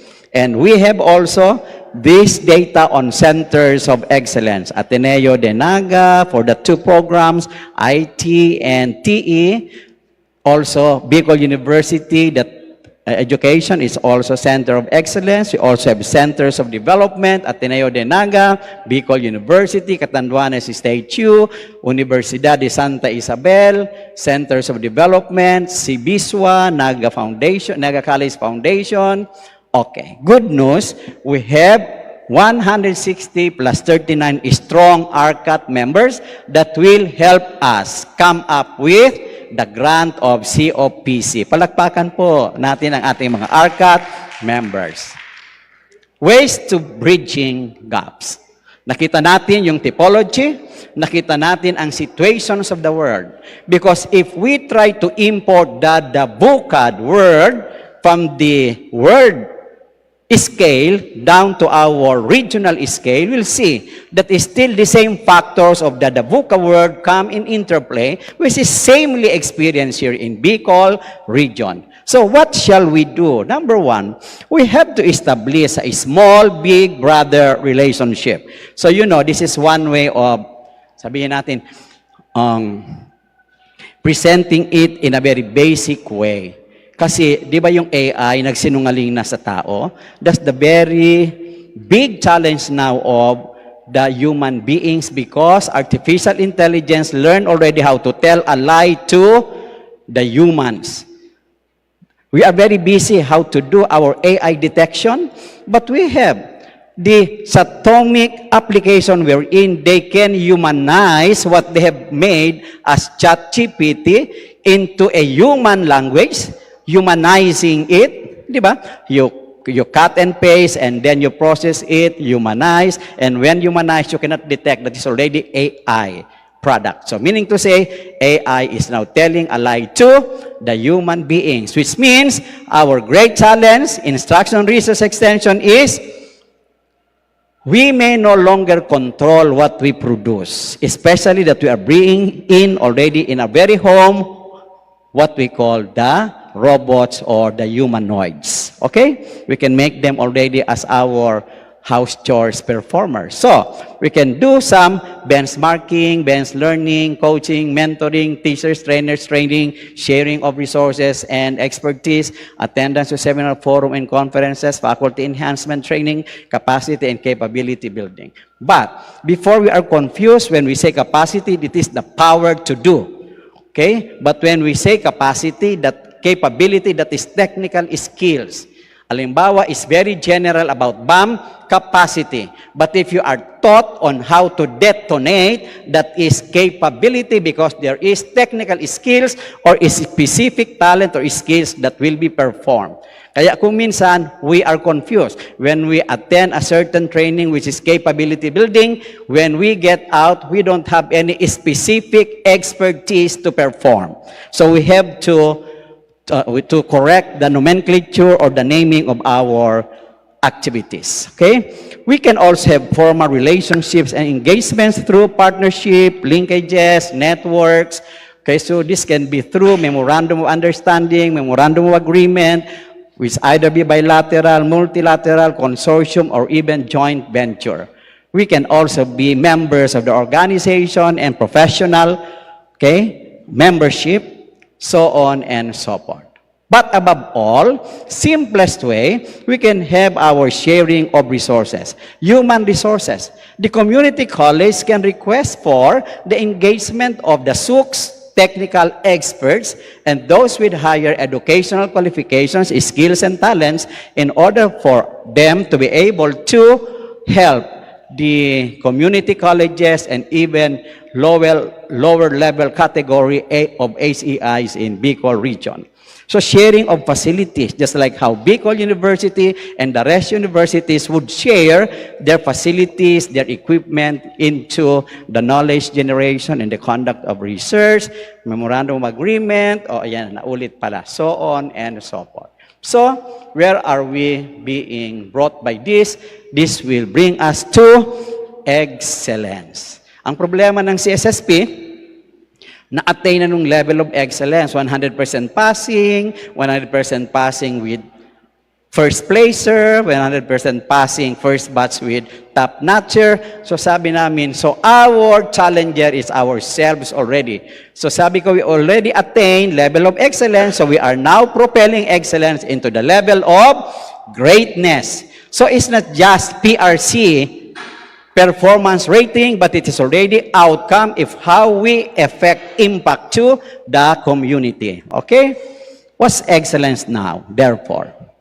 So on and so forth. What is research and extension? Let's just a review.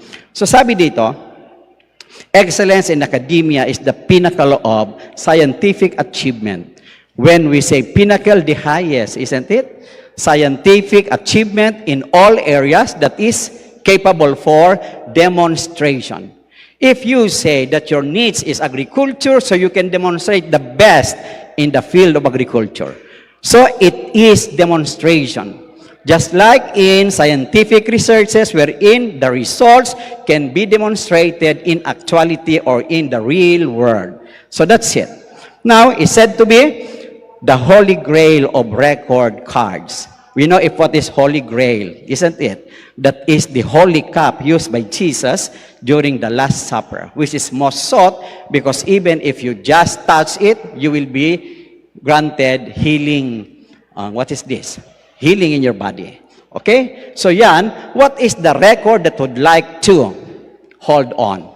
Imagine, if Philippines has Harvard University, if Philippines has Oxford University, if Philippines has Singapore University, so we can say there is really more than crisis, but there is failure in the Philippines. Why? Because as the university grows, the community should also grow. You cannot see a university that grows without impacting to the community or the society. Hindi pwede yung paaralan lang yung nag-develop, isn't it? In fact, the biggest challenge this time is for instruction, research, and extension to bring what we call transformation. It's not just growth that is quantifiable. It is not just development that is following what we call pattern. Say, for example, from community college to SUC college to SUC university, that is simply development. But you have to have a breakthrough. You have to break the ceilings. So it is not just best practices, but it's already leading practices. It's already breakthrough that is already cutting edge. Okay, that can be brought through research and extension and instruction that will make us proudly claim that there is already academic excellence in our institution. That's along that. So let's make a little review, perhaps for the next 5 minutes. So we know if what is research. Generate knowledge, innovation, and solution. So we go back to the question, so what and what else? After discovering so what, you know it, you use. After using it, so what? Isn't it? That's why if you'll see, as far as the University World Ranking is concerned, it's not just publication, it's not just citation, but it is already what? Research income. Meaning to say, out of your research results, you come up with something to be used, you come up something to do, you come up something that is for commercialization and for utilization. So the question is, out of your research, how many or how much income is realized? If none, that's nothing, because it did not go into the market. Okay? So you can also have non-quantifiable variables such as through knowledge transfer or even through simple way transfer of knowledge. There are two different concepts. Okay? So it can be behavioral change which is beyond quantification monetary. Did you get me, my friends, my colleague? So we have to watch out with one of the criteria as far as world ranking is concerned. Even by Quacquarelli, Simons, by Dada, Times Higher Education, or World University Ranking, so on and so forth. So those are. And they also have to calibrate the impact. But of course, the academic reputation. Na pag sinabi ngayon Harvard, nasa isip na. Pag sinabing ganitong university, kaya kuminsan meron tayo dyan sa publication ng mga vacant positions, preferably UST, preferably University of the Philippines, preferably so on and so forth. Meaning to say, while we are laboring so much to be competitive, these universities are already at the level of preferred. They don't compete anymore because they are already preferred. How about to have that quantum leap from excellence to greatness and from competitive into preferred? My dear SUC presidents, let us produce graduates that are preferred, not competitive. Okay? That's about research. Then also extension is more on dissemination, community engagement, practical application of research out there. And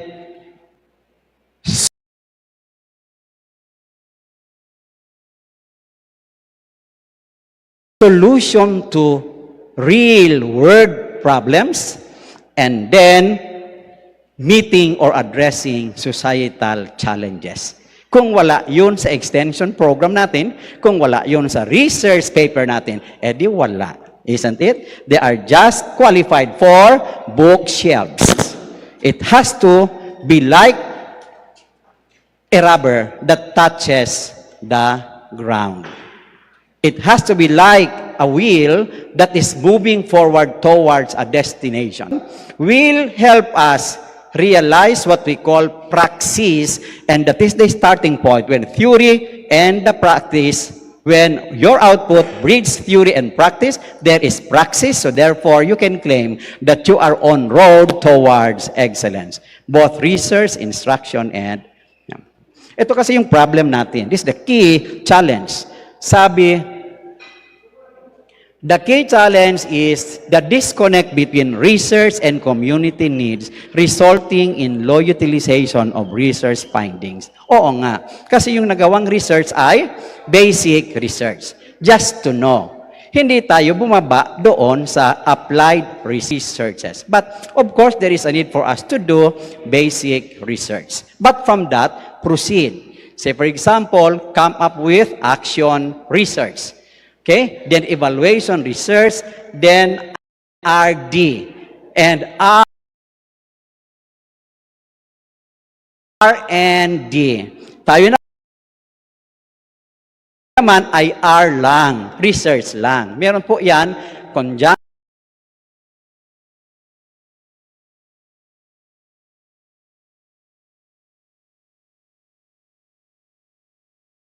Ito si Madam, grammar expert, may conjunction dyan, and.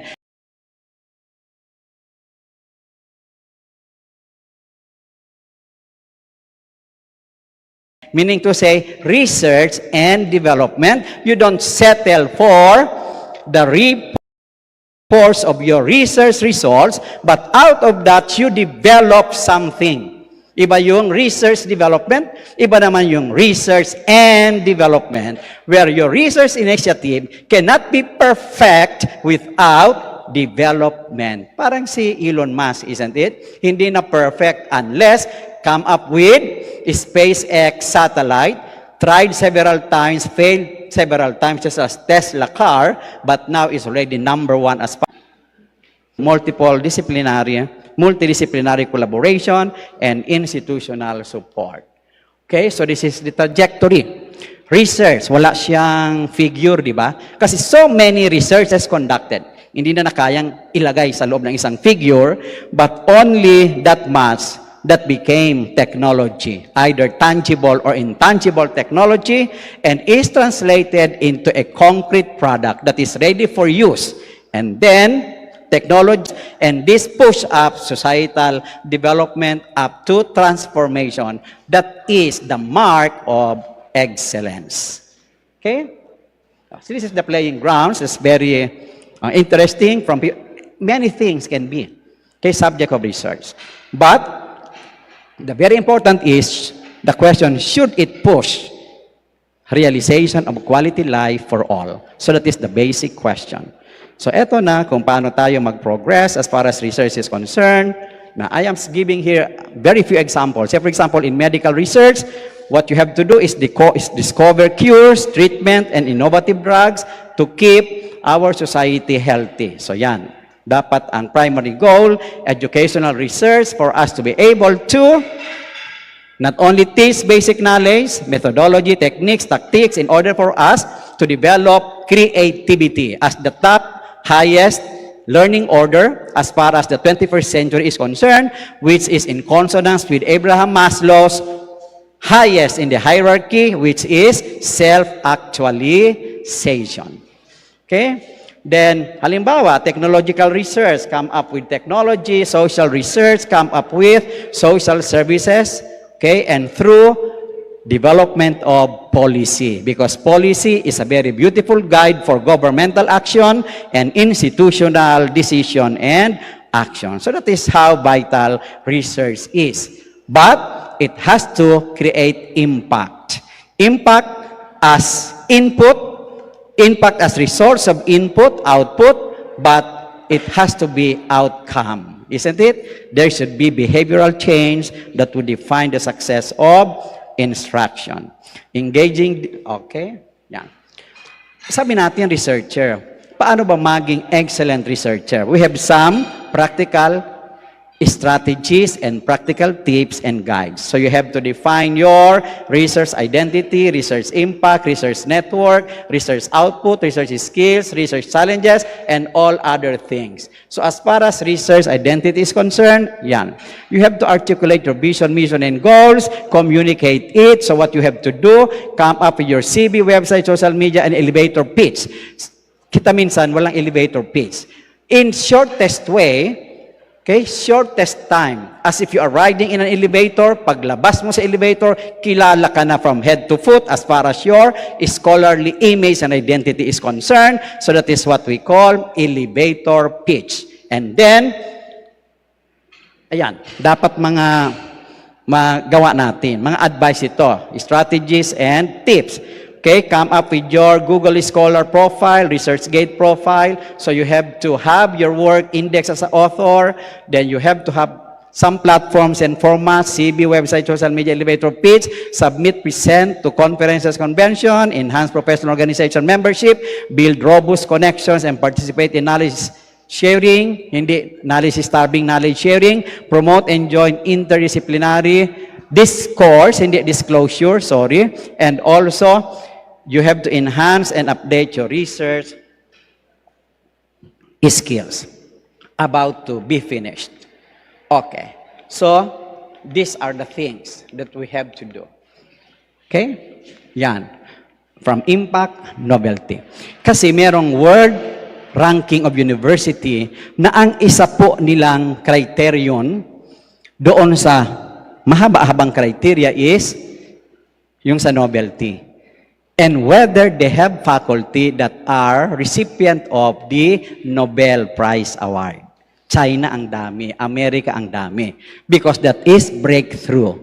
The Nobel Prize Award. Sa atin, sa journalism, meron. Pero, medyo controversial because that is Rappler. Isn't it? Okay. So, those are the things. Define your research identity. Pag sinabi, anya agriculture, we have agriculture researcher. So that's your niche. That's your brand. That is where you are known by and for in the international arena. Okay? So these are tips. Okay. You have to embrace all of those. Expand your research network. So this is one way. Okay, in order to bridge the gap in Bicol region, especially those who are at the lower level, hindi ko kasi gustong sabihin category, lower level as far as the typology is concerned for one reason or another. Because the classification, institute, college, or university doesn't matter as far as world ranking is concerned. We have also ranking that is program-based. Hindi lang sa institution. Magaling ka ba sa journalism? It can also be ranked. Program ang isasubmit mo. Because, let us see, Massachusetts Institute of Technology is ranking, but it is institute. Imperial College of London is college, but it is in a highest ranking, isn't it? Not all university. Sa Pilipinas, masyadong focus, preoccupy sa typology. Kasi anya kung university ako, Madam Presidents, di ba, malaki ang budget ko. Kasi papunta na ako doon sa research, extension, university research, so on and so forth. Tapos pag college, sabi ng accreditor, ang hanapin namin bang extension, projects, programs, kasi college kayo. Sabi ko, hello, isn't it? Okay. Then, how to expand your network, be proactive, be generous, build reciprocal relationship. Be generous, share your research, and share your research results. Because if you're not going to share it, it will not be disseminated, it will not be converted into tangible technology. So, wala siya. Isn't it? You will be living like Dead Sea. Dead Sea doesn't share the water. It is all harpooned therein, and you know what happens to Dead Sea. Pero, pag pumunta ka sa Holy Land, 3 minutes, pwede ka magbabad at mag-float doon sa very acidic water. Okay? Then, engage with other. Okay?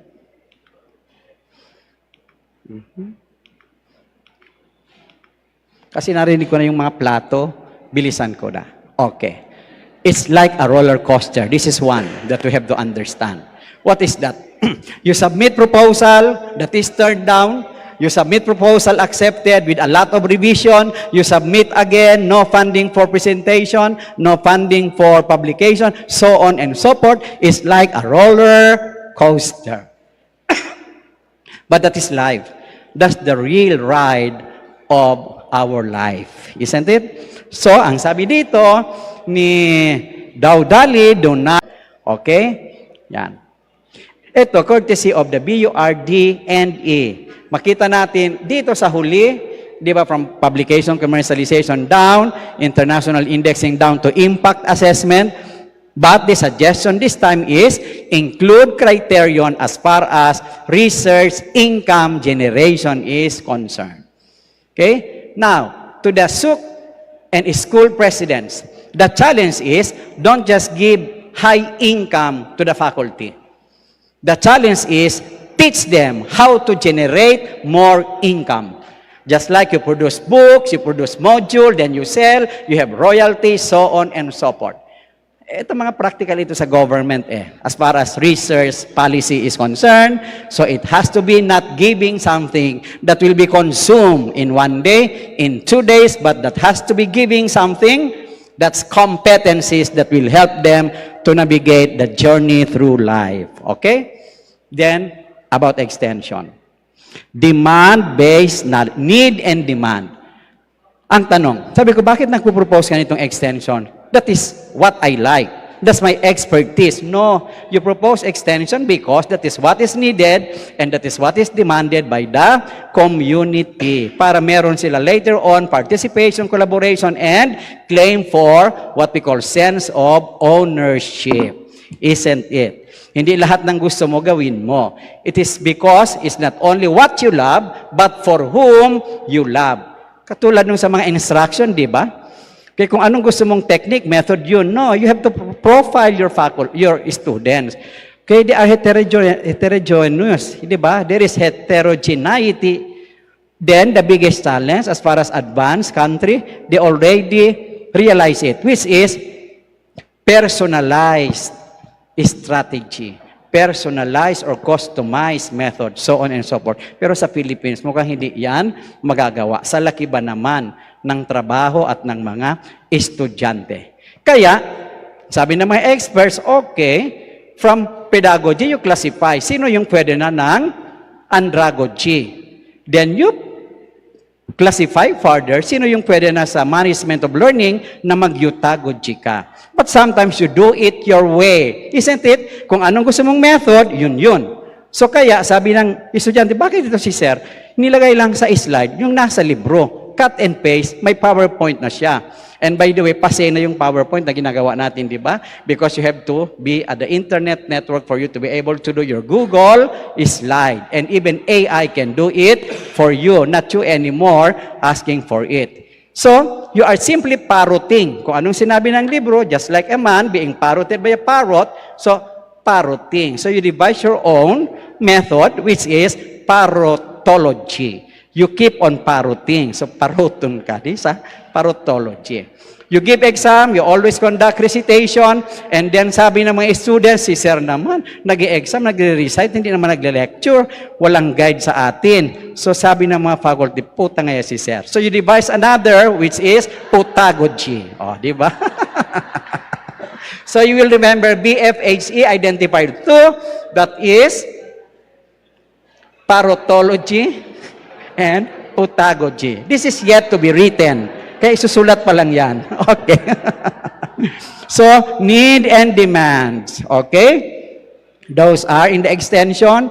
Okay. Organized, information-based. Okay. Then, we have to engage the stakeholders. They have to have sense of ownership. Kasi later on, may decommissioning naman tayo, di ba? We are going to withdraw because they can already live by their own. So, you already conducted successful knowledge transfer as far as the technology is concerned. Okay, so you can already make them, the community, as a resource person for you in your sequel of extension. Huwag ka na mag-invite ng speaker sa Manila, mahal ang eroplano, 12,000. Yung mga recipient na lang doon sa community para is their narratives. It is more than telling a story because it is success story. Hindi ito yung imagine story. Because you become very successful in your conduct of extension program. So sa college namin, naging model ito ng university because we were the first to come up with a college banner program as far as extension is concerned, which is Kapatid program. Yours truly is the lead implementer, and we are now at Kapatid 2.0 because we are now conducting impact assessment with our first community, that is knowledge, assimilation towards practical application for technology, innovation, development. That's Kapatid. Nung pag-present ko sa college, may nag-oppose. Anya, bakit kapatid? Para tayo dyan mga iglesia ni Cristo. Hello kapatid, isn't it? Sabi ko, no, this is not religious. Okay, kapatid, because after all, we are under the canopy of one sky, under the romantic moonlight night of one moon, and so therefore, kapatid tayo, universal brotherhood. Isn't it? Each program has its project. So this is an award winning, and yours truly as lead proponent was awarded to be Outstanding University Extension Practitioner. But we did it with all the efforts of everyone in the college, the community, so on and so forth. Okay? Then, ito naman yung ating UN Sustainable Development Goals. Kaya yung Bicol University came up also with KUGOS that is aligned with the UN SDGs. Okay? Makita natin nandyan. So, the last box is pertaining to transformative. Ito yung sinasabi ko, from growth to development and to transformation, because we have to have not only alpha change, not only beta change, but we have to have zeta change. Okay? So we make our community from a creeping worm, creeping caterpillar into a flying, beautiful butterfly. So that's it. We call it transformation. For the last slides, ito yung kailangan mabandera natin from CHED. From 17 UN SDGs, they cluster it into the following slides. Ano ba yan? Food production and security. The next problem of the world is food security. Mabilis ang consumption kaysa sa production. That's why we are now into dark factory. Gardenia is becoming a dark factory. No more human being in the factory. It's all machines doing it. China is number 1 now in dark factory. No more humans inside the factory. It's all robots. Okay, and we are being brought into a new political system which we called as paradisem. To live like a paradise because human beings daw kept on working. Dapat hindi daw ganon. It should now be robots that shall be doing the chores for us and the hard labor for us. Number 3, terrestrial and marine resources, smart analytics, health systems, education for STEAM, science, technology, engineering. Okay, then, ito yung last slides natin. This will help us how to foster excellence along research and extension. In the field of research, from generating new knowledge up to promote research ethics. Kaya mahigpit ang ating ARB. Isn't it? Diyan sa dating BRTTA, so meron tayong Ethics Review Board. Isn't it? Okay, I'm a member of the Ethics Review Board, so we have to ensure that no harm will be inflicted to the subjects of research. Okay? Extension, nandyan din, applying learning to real-life situation. It has to be real-life situation. Okay? And then, building interpersonal skills down to apply knowledge to real-world situation, so on and so forth. I'd like to close my presentation by sharing with you my leadership mantra. And what is that? Not just excellence, but greatness. Na-attain na yung excellence sa college. So, greatness naman, which is more on outcomes. Impact to the society, not just the quality education, not just the number of passers, 100%, but behavioral change in the society, not just best practices, but leading practices, not just dedication, but consecration to public service, not just achievements, but legacy, not just domestic, but global, not just Filipinos, but for humanity. And in relation, I am also advertising, while the references is flashed, and saying, inviting you to please attend our International Human Rights Summit 2025, and that will be at the Concourse Legazpi Convention Center on April 2 to 3. We have our guest speakers.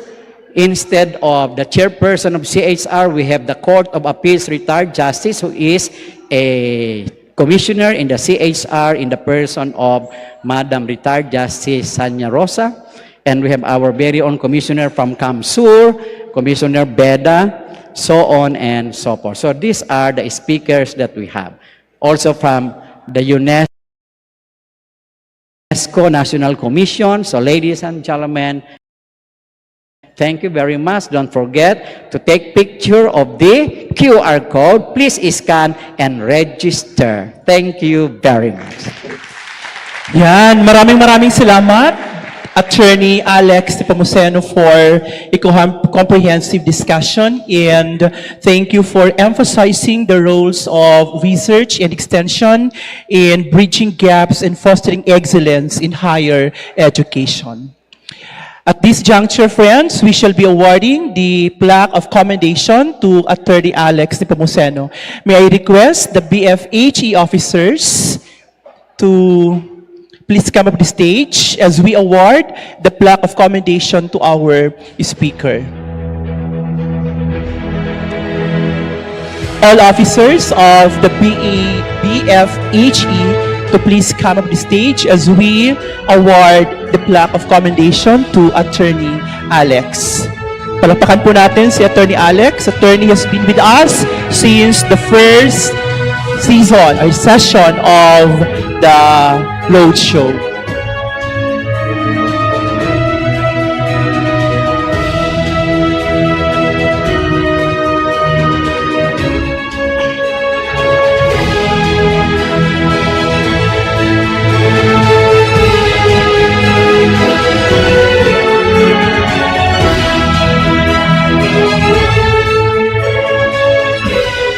So let me read the citation. Republic of the Philippines Commission on Higher Education, Region 5, Bicol Foundation for Higher Education awards this plaque of commendation to Attorney Alex B. Nepomuceno, PhD, and recognition of his invaluable support and sharing of time and expertise as resource speaker on the topic Higher Education in the Bicol Region, Bridging Gaps and Fostering Excellence through Research and Extension during the Bicol Foundation for Higher Education Academic Roadshow 2025 Albay and Catanduanes Cluster held on March 25, 2025 at Bicol University, Terga Albay. This certificate of commendation is issued this 25th day of March 2025 at Bicol University. Signed, Baby Boy Benjamin D. Nebres, the 3rd EDD, SUC President for Bicol University and BFHE President.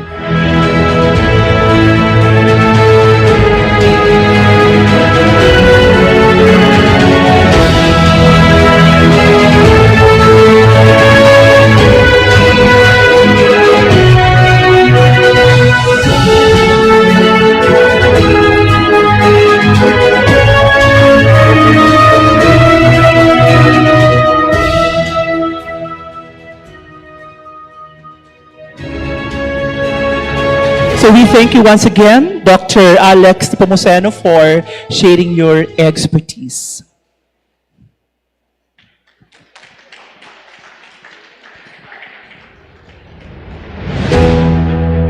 Okay, so now friends, we will pause for a while for a lunch break. Okay, and while we're having lunch, enjoying our lunch, we will be again entertained by the Bicol University performers, the Magayon Dancers, Cuerda Superandi, and the BU Choral. May I request everyone to please rise for as we bless the food.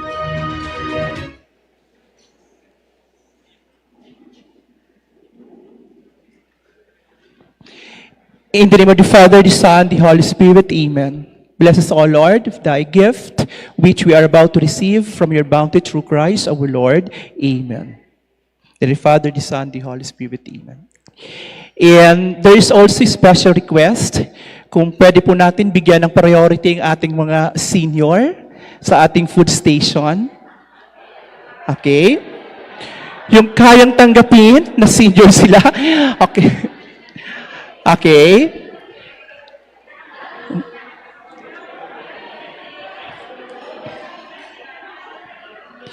And maybe while others are getting their food, we could have also a photo opportunity.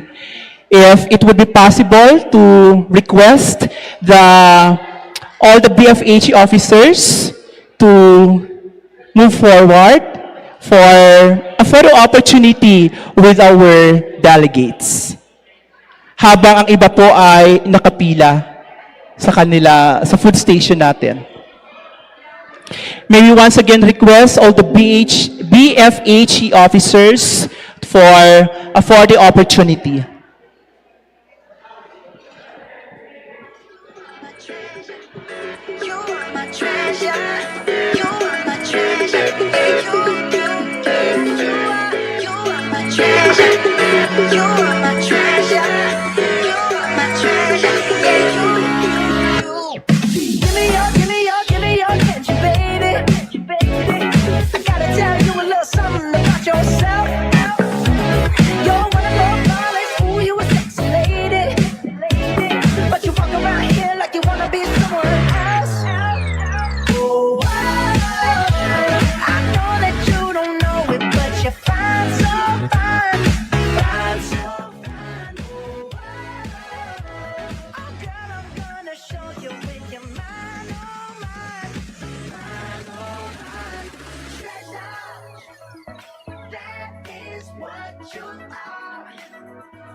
Okay, so please enjoy your lunch.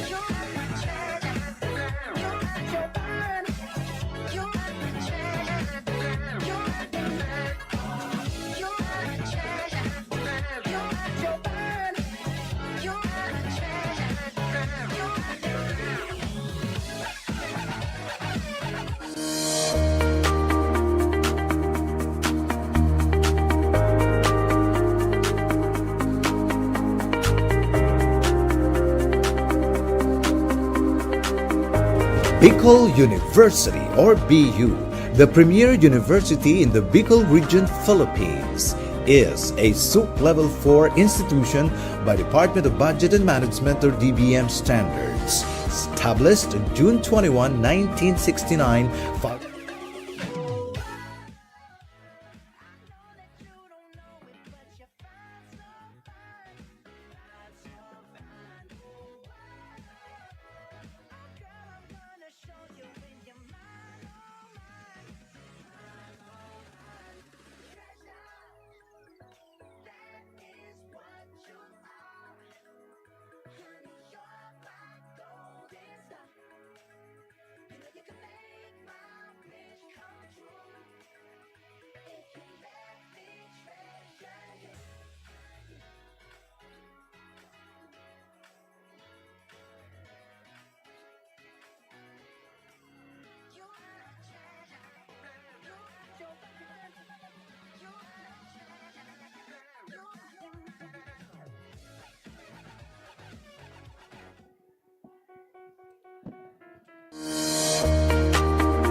At dyan nagtatapos ang morning session ng Bicol Foundation for Higher Education Academic Roadshow 2025 in Bicol University. Maraming salamat sa ating mga tagapagsalita na nagbahagi ng kanilang kaalaman tungkol sa kinabukasan ng higher education sa Bicol Region. Abangan naman natin mamaya kung saan ipagkakaloob ng BFHE sa study grant program sa mga recipient schools, initiatives of BFHE in sustaining excellence in higher education, BFHE philosophy, vision, mission, goals, and core values by Father Odin Ariola, Dr. Faye Leo Patria Laurea, and Father Edwin A. Lau. Kaya't huwag kayong alis dahil marami pa tayong matututunan mamaya. Ako po si Clifford Ashlo Obando, a journalism student and intern of BU Communication and Public Relations Office, at magkikita tayo mamaya para sa pagpatuloy ng BFHE Academic Roadshow 2025 in Bicol University.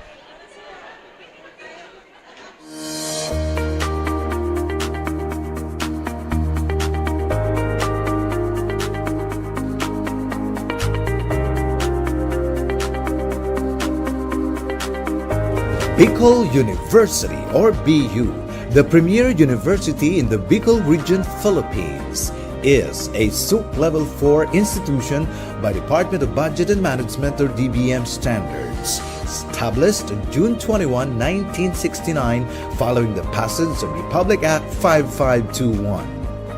It has 17 colleges spread across its 7 campuses in the provinces of Albay and Sorsogon, with the College of Law and the College of Medicine as its latest addition.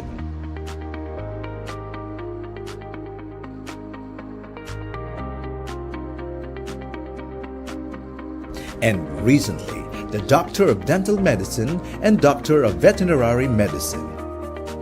As of latest count, Bicol University has 82 AACOP accredited academic programs, with 3 programs accredited at level 4.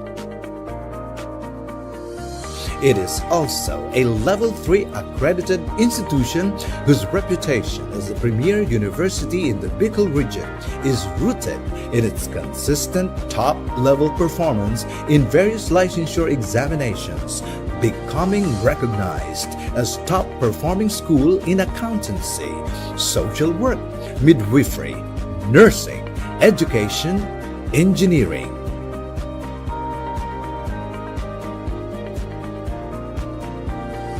BU has been given its seal of excellence as CHED-recognized Center of Excellence in Teacher Education, Center of Development in Nursing Education, Center of Development in Fisheries Education, and Center for Higher Education Research.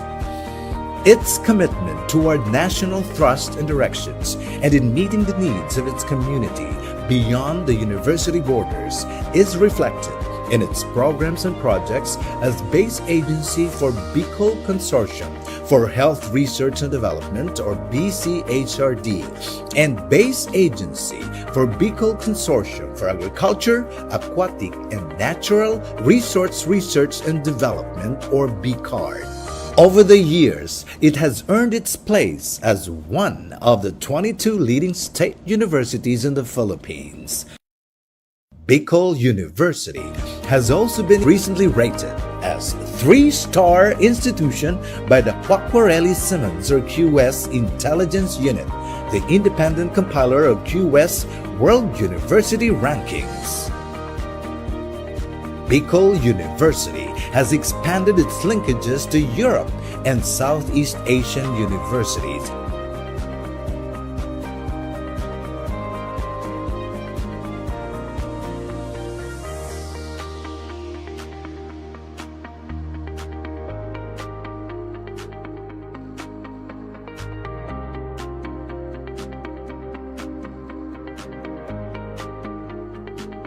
This is Bicol University.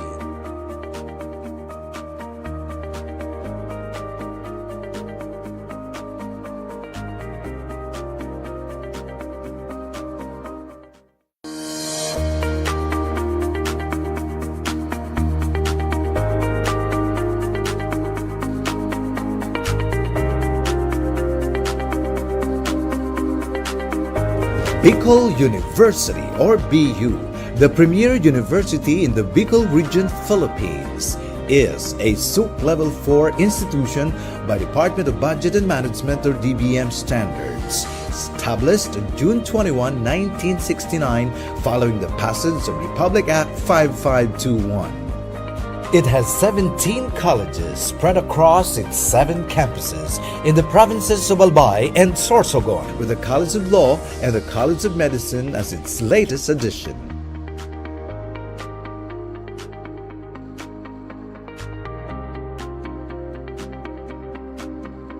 And recently, the Doctor of Dental Medicine and Doctor of Veterinary Medicine. As of latest count, Bicol University has 82 AACUP accredited academic programs, with 3 programs accredited at Level 4. It is also a Level 3 accredited institution whose reputation as the premier university in the Bicol region is rooted in its consistent top-level performance in various licensure examinations, becoming recognized as top-performing school in accountancy, social work, midwifery, nursing, education, engineering.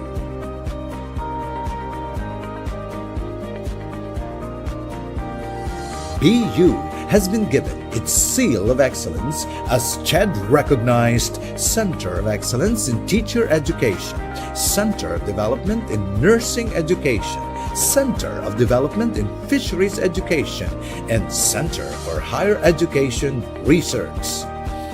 Its commitment toward national thrust and directions and in meeting the needs of its community beyond the university borders is reflected in its programs and projects as base agency for Bicol Consortium for Health Research and Development, or BCHRD, and base agency for Bicol Consortium for Agriculture, Aquatic, and Natural Resource Research and Development, or BCARD.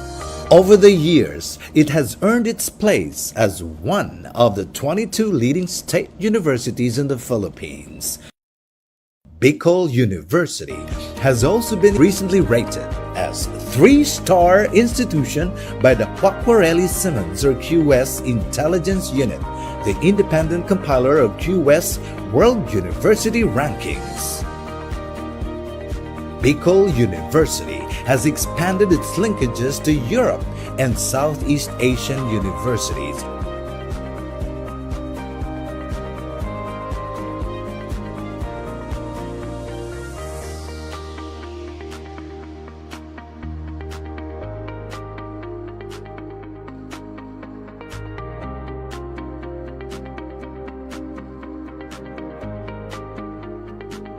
This is Bicol University.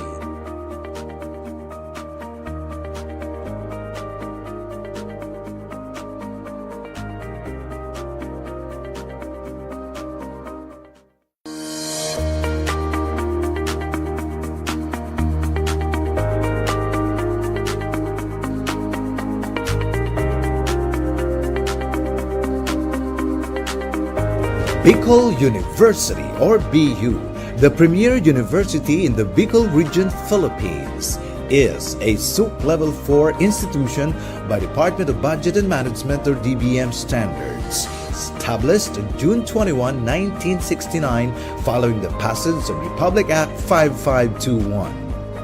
It has 17 colleges spread across its 7 campuses in the provinces of Albay and Sorsogon, with the College of Law and the College of Medicine as its latest addition.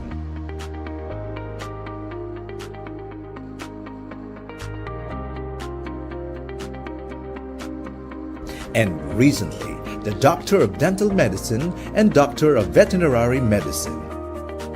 As of latest count, Bicol University has 82 AACUP accredited academic programs, with 3 programs accredited at Level 4.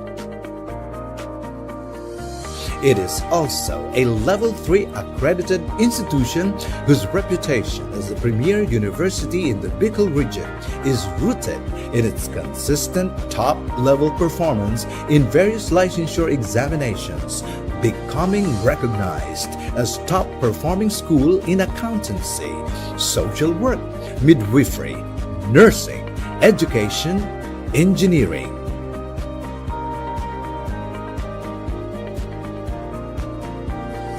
BU has been given its seal of excellence as CHED-recognized Center of Excellence in Teacher Education, Center of Development in Nursing Education, Center of Development in Fisheries Education, and Center for Higher Education Research.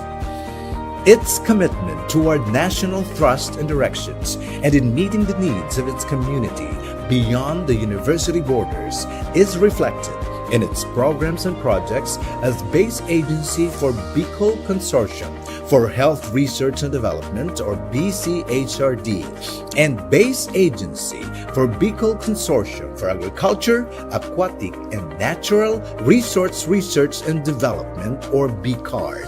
Over the years, it has earned its place as one of the 22 leading state universities in the Philippines. Bicol University has also been recently rated as 3-star institution by the Quacquarelli Simmons, or QS Intelligence Unit, the independent compiler of QS World University Rankings. Bicol University has expanded its linkages to Europe and Southeast Asian universities.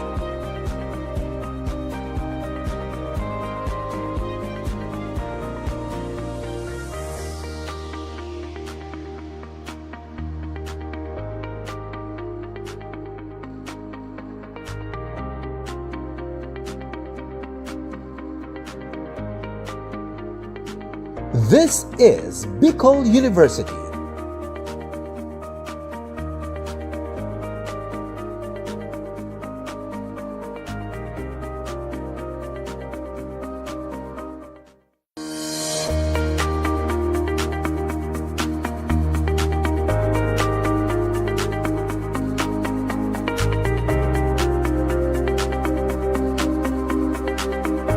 Bicol University, or BU, the premier university in the Bicol region, Philippines, is a SUC Level 4 institution by Department of Budget and Management, or DBM standards, established on June 21, 1969, following the passage of Republic Act 5521. It has 17 colleges spread across its 7 campuses in the provinces of Albay and Sorsogon, with the College of Law and the College of Medicine as its latest addition.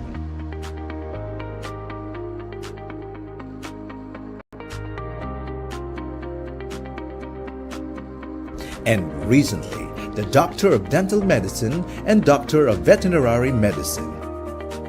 As of latest count, Bicol University has 82 AACUP accredited academic programs, with 3 programs accredited at level 4.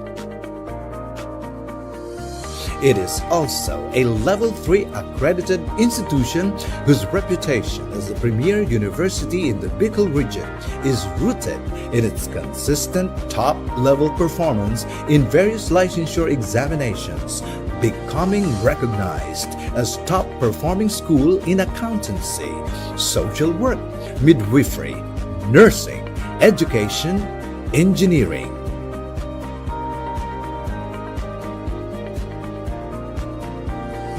BU has been given its seal of excellence as CHED-recognized Center of Excellence in Teacher Education, Center of Development in Nursing Education, Center of Development in Fisheries Education, and Center for Higher Education Research. Its commitment toward national thrust and directions and in meeting the needs of its community beyond the university borders is reflected in its programs and projects as base agency for Bicol Consortium for Health Research and Development, or BCHRD, and base agency for Bicol Consortium for Agriculture, Aquatic, and Natural Resource Research and Development, or BCARD. Over the years, it has earned its place as one of the 22 leading state universities in the Philippines. Bicol University has also been recently rated as 3-star institution by the Quacquarelli Simmons, or QS Intelligence Unit, the independent compiler of QS World University Rankings. Bicol University has expanded its linkages to Europe and Southeast Asian universities.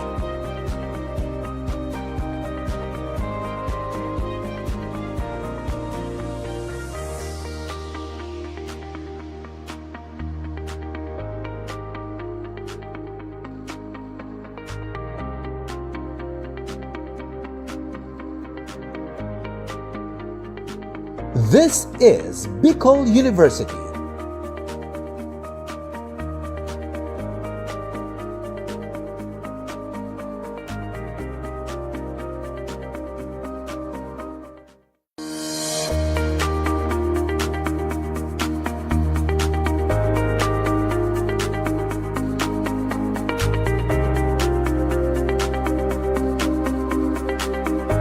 Bicol University, or BU, the premier university in the Bicol region, Philippines, is a SUC Level 4 institution by Department of Budget and Management, or DBM standards, established on June 21, 1969, following the passage of Republic Act 5521. It has 17 colleges spread across its 7 campuses in the provinces of Albay and Sorsogon, with the College of Law and the College of Medicine as its latest addition.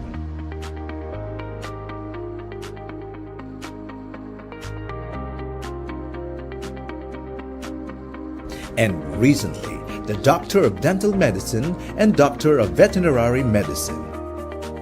As of latest count, Bicol University has 82 AACUP accredited academic programs, with 3 programs accredited at level 4.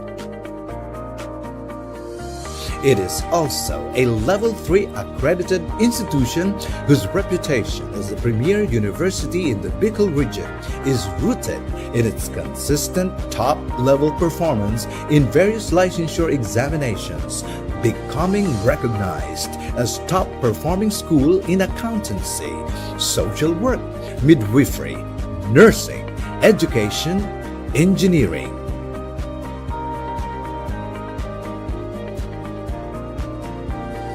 BU has been given its seal of excellence as CHED-recognized Center of Excellence in Teacher Education, Center of Development in Nursing Education, Center of Development in Fisheries Education, and Center for Higher Education Research.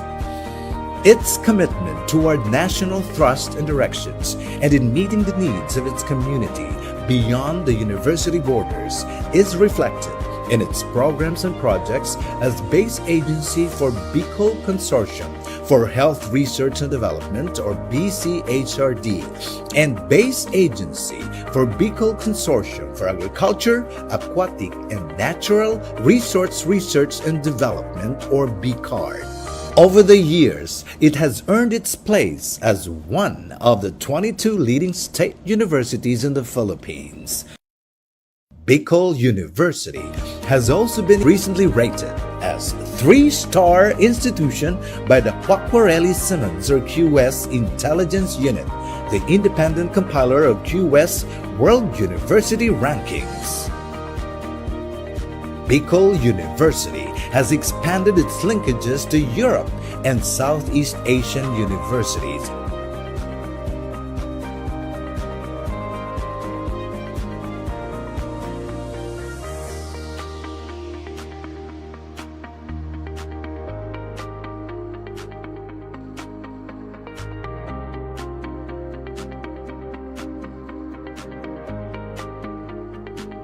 This is Bicol University.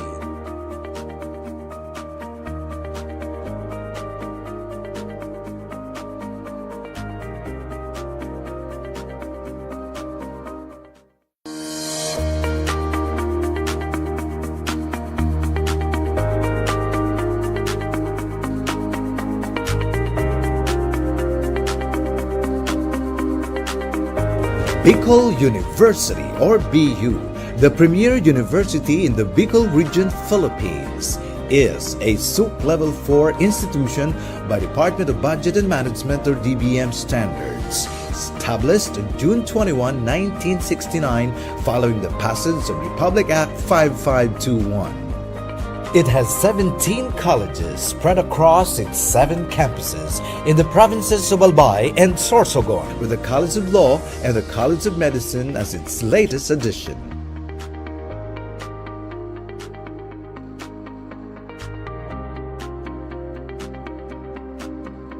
And recently, the Doctor of Dental Medicine and Doctor of Veterinary Medicine.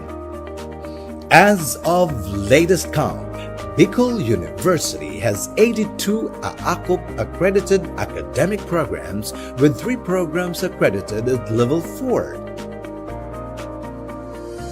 It is also a Level 3 accredited institution whose reputation as the premier university in the Bicol region is rooted in its consistent top-level performance in various licensure examinations, becoming recognized as top-performing school in accountancy, social work, midwifery, nursing, education, engineering.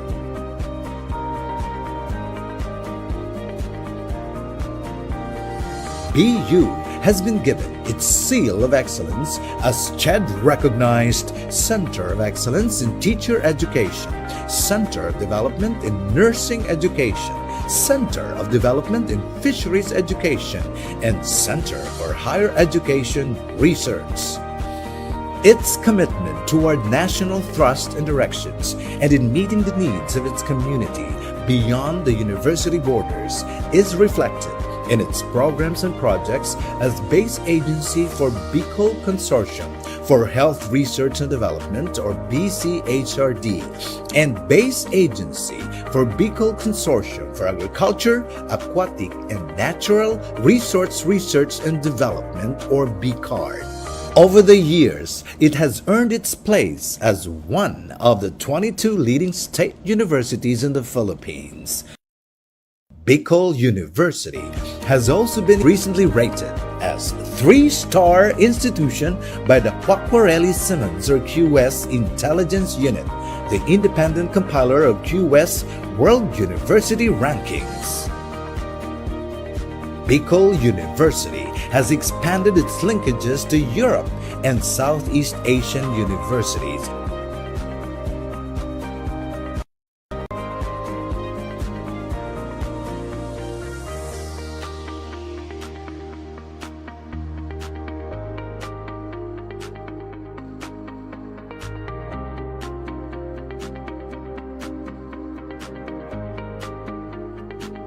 This is Bicol University.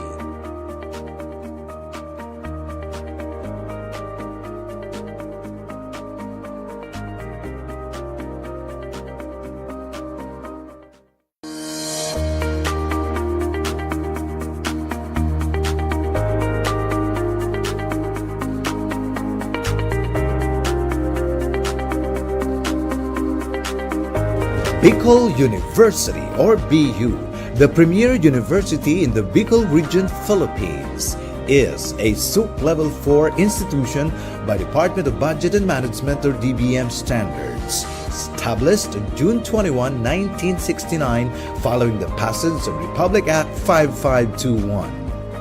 It has 17 colleges spread across its 7 campuses in the provinces of Albay and Sorsogon, with the College of Law and the College of Medicine as its latest addition.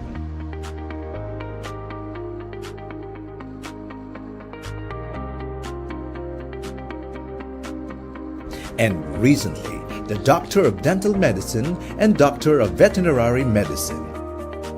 As of latest count, Bicol University has 82 AACOP accredited academic programs, with 3 programs accredited at Level 4. It is also a Level 3 accredited institution whose reputation as the premier university in the Bicol region is rooted in its consistent top-level performance in various licensure examinations, becoming recognized as top-performing school in accountancy, social work, midwifery, nursing, education, engineering.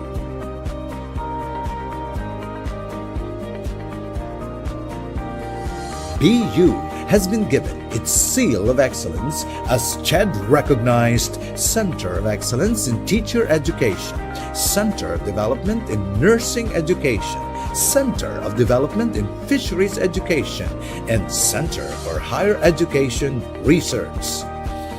Its commitment toward national thrust and directions and in meeting the needs of its community beyond the university borders is reflected in its programs and projects as base agency for Bicol Consortium for Health Research and Development, or BCHRD, and base agency for Bicol Consortium for Agriculture, Aquatic, and Natural Resource Research and Development, or BCARD. Over the years, it has earned its place as one of the 22 leading state universities in the Philippines. Bicol University has also been recently rated as 3-star institution by the Quacquarelli Simmons, or QS Intelligence Unit, the independent compiler of QS World University Rankings. Bicol University has expanded its linkages to Europe and Southeast Asian universities.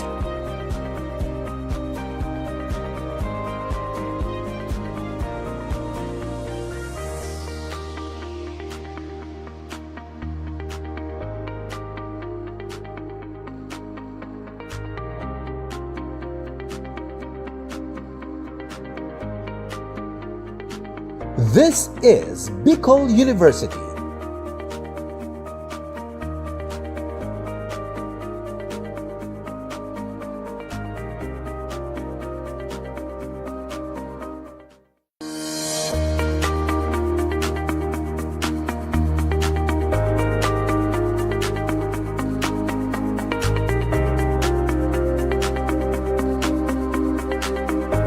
Bicol University, or BU, the premier university in the Bicol region, Philippines, is a SUC Level 4 institution by Department of Budget and Management, or DBM standards, established on June 21, 1969, following the passage of Republic Act 5521. It has 17 colleges spread across its 7 campuses in the provinces of Albay and Sorsogon, with the College of Law and the College of Medicine as its latest addition.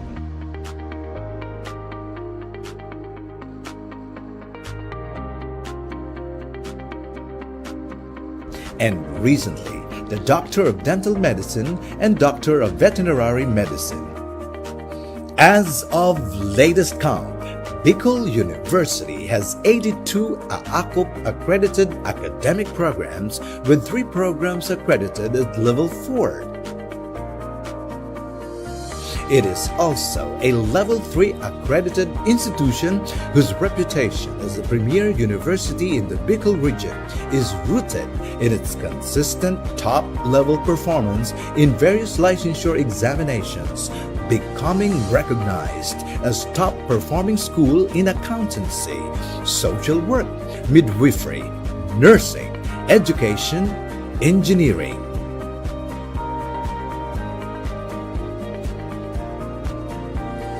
BU has been given its seal of excellence as CHED-recognized Center of Excellence in Teacher Education, Center of Development in Nursing Education, Center of Development in Fisheries Education, and Center for Higher Education Research.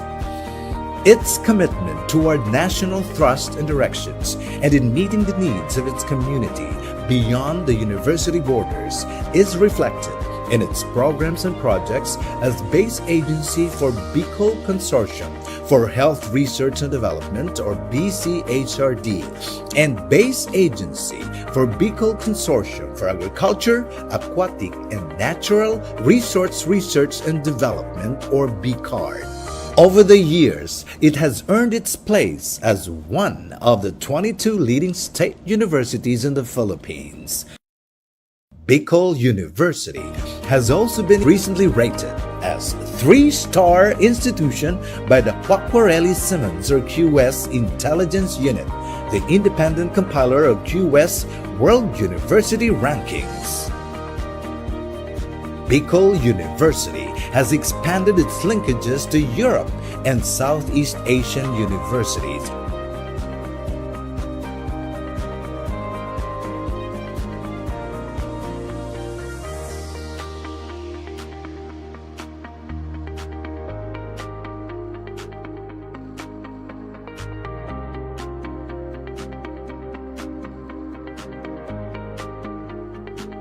This is Bicol University.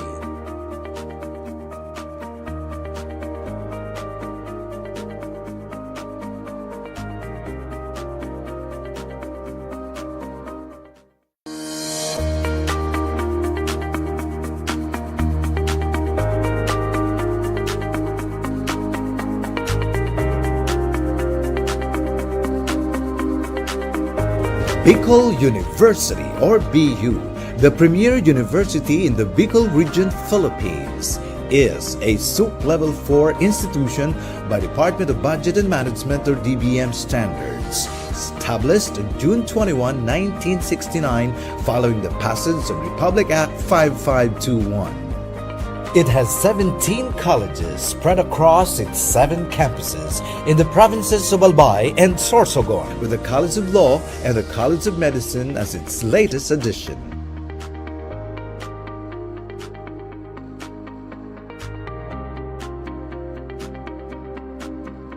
And recently, the Doctor of Dental Medicine and Doctor of Veterinary Medicine. As of latest count, Bicol University has 82 AACUP accredited academic programs, with 3 programs accredited at level 4. It is also a level 3 accredited institution whose reputation as the premier university in the Bicol region is rooted in its consistent top-level performance in various licensure examinations, becoming recognized as top-performing school in accountancy, social work, midwifery, nursing, education, engineering.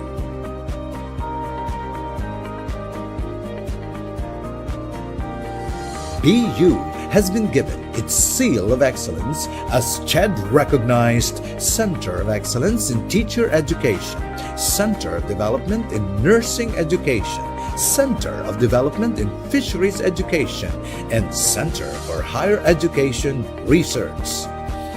Its commitment toward national thrust and directions and in meeting the needs of its community beyond the university borders is reflected in its programs and projects as base agency for Bicol Consortium for Health Research and Development, or BCHRD, and base agency for Bicol Consortium for Agriculture, Aquatic, and Natural Resource Research and Development, or BCARD. Over the years, it has earned its place as one of the 22 leading state universities in the Philippines. Bicol University has also been recently rated as 3-star institution by the Quacquarelli-Symonds or QS Intelligence Unit, the independent compiler of QS World University Rankings.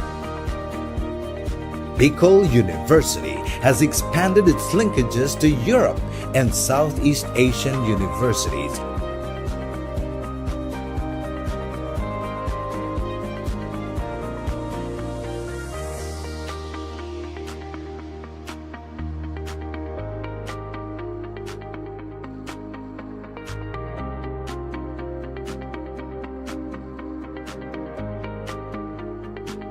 This is Bicol University.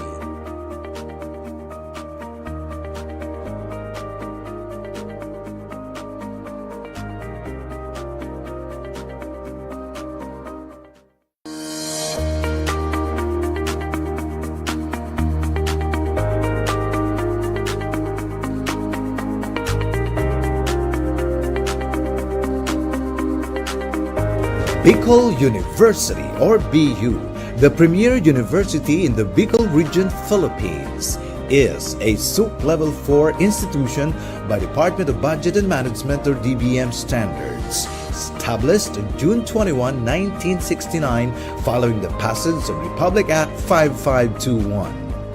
It has 17 colleges spread across its 7 campuses in the provinces of Albay and Sorsogon, with the College of Law and the College of Medicine as its latest addition.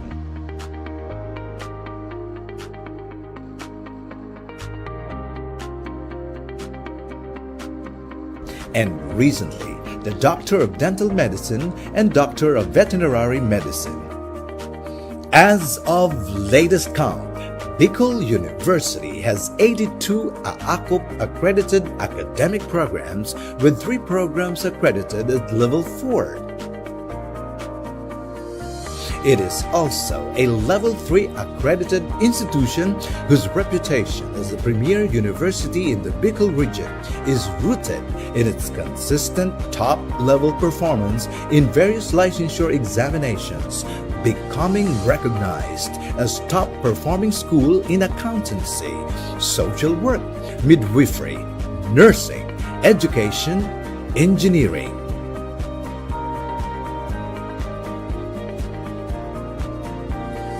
BU has been given its seal of excellence as CHED-recognized Center of Excellence in Teacher Education, Center of Development in Nursing Education, Center of Development in Fisheries Education, and Center for Higher Education Research.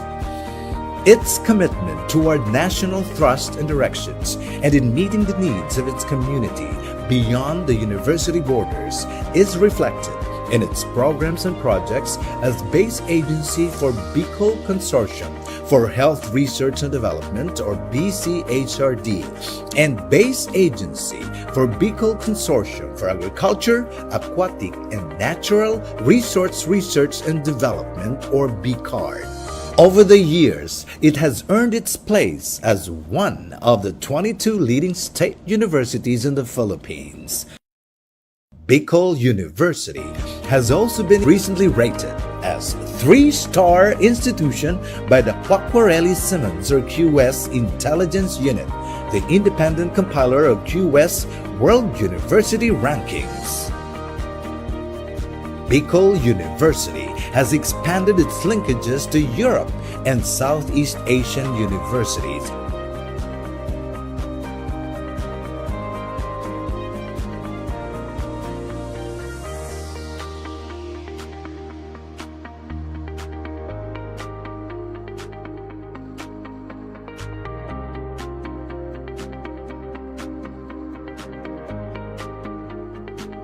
This is Bicol University.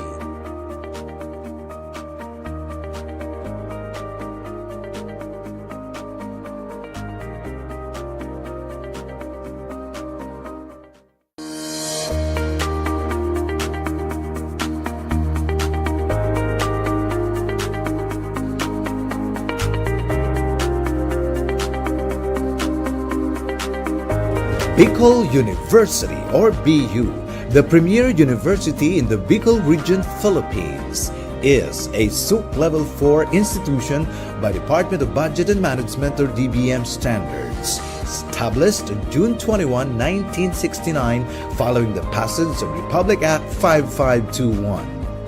It has 17 colleges spread across its 7 campuses in the provinces of Albay and Sorsogon, with the College of Law and the College of Medicine as its latest addition.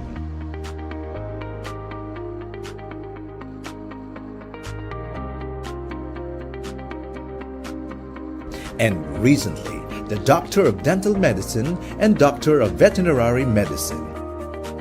As of latest count, Bicol University has 82 AACOP accredited academic programs, with 3 programs accredited at Level 4.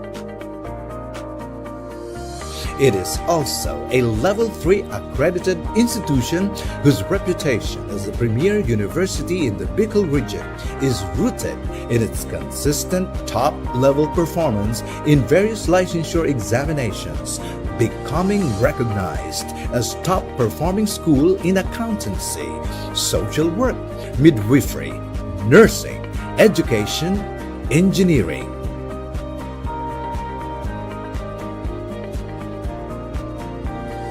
BU has been given its seal of excellence as CHED recognized Center of Excellence in Teacher Education, Center of Development in Nursing Education, Center of Development in Fisheries Education, and Center for Higher Education Research.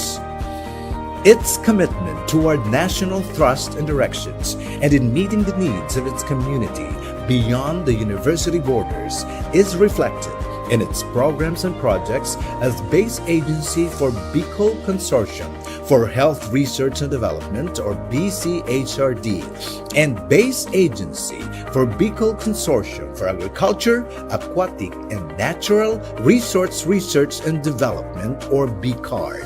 Over the years, it has earned its place as one of the 22 leading state universities in the Philippines. Bicol University has also been recently rated as 3-star institution by the Quacquarelli Simmons, or QS Intelligence Unit, the independent compiler of QS World University Rankings. Bicol University has expanded its linkages to Europe and Southeast Asian universities.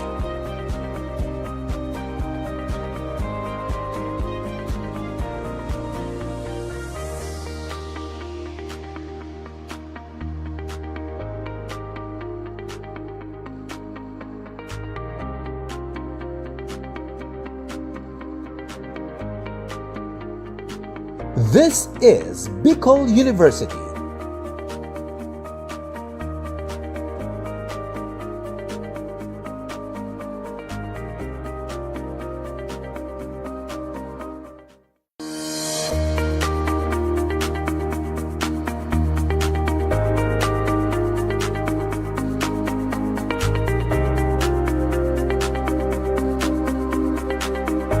Bicol University, or BU, the premier university in the Bicol region, Philippines, is a SUC Level 4 institution by Department of Budget and Management, or DBM standards, established on June 21, 1969, following the passage of Republic Act 5521. It has 17 colleges spread across its 7 campuses in the provinces of Albay and Sorsogon, with the College of Law and the College of Medicine as its latest addition.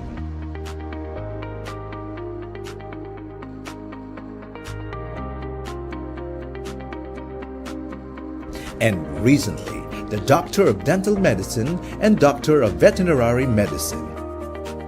As of latest count, Bicol University has 82 AACOP accredited academic programs, with 3 programs accredited at level 4. It is also a level 3 accredited institution whose reputation as the premier university in the Bicol region is rooted in its consistent top-level performance in various licensure examinations, becoming recognized as top-performing school in accountancy, social work, midwifery, nursing, education, engineering.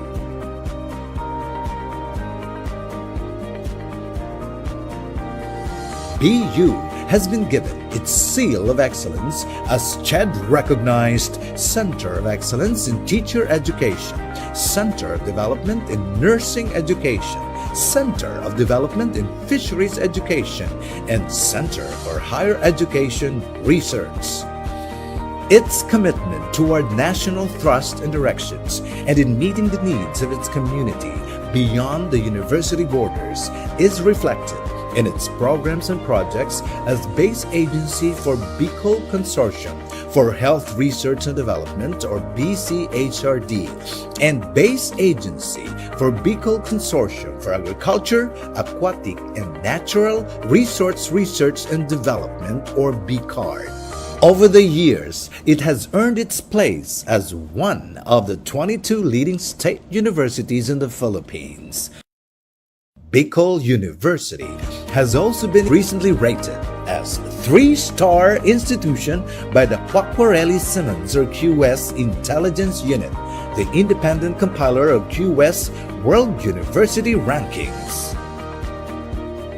Bicol University has expanded its linkages to Europe and Southeast Asian universities.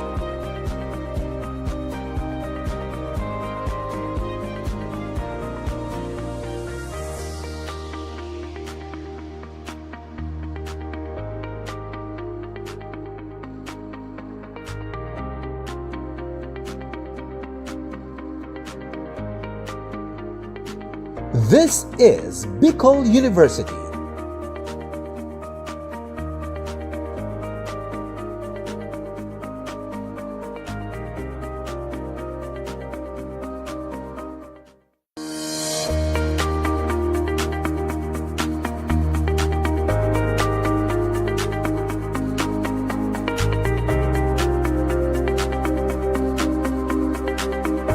Bicol University, or BU, the premier university in the Bicol region, Philippines, is a SUC Level 4 institution by Department of Budget and Management, or DBM standards, established on June 21, 1969, following the passage of Republic Act 5521. It has 17 colleges spread across its 7 campuses in the provinces of Albay and Sorsogon, with the College of Law and the College of Medicine as its latest addition.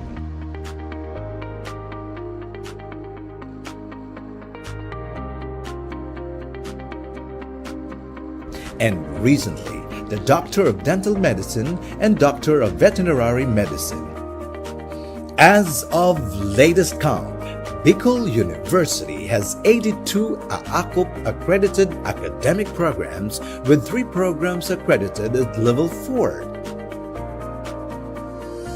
It is also a level 3 accredited institution whose reputation as the premier university in the Bicol region is rooted in its consistent top-level performance in various licensure examinations, becoming recognized as top-performing school in accountancy, social work, midwifery, nursing, education, engineering.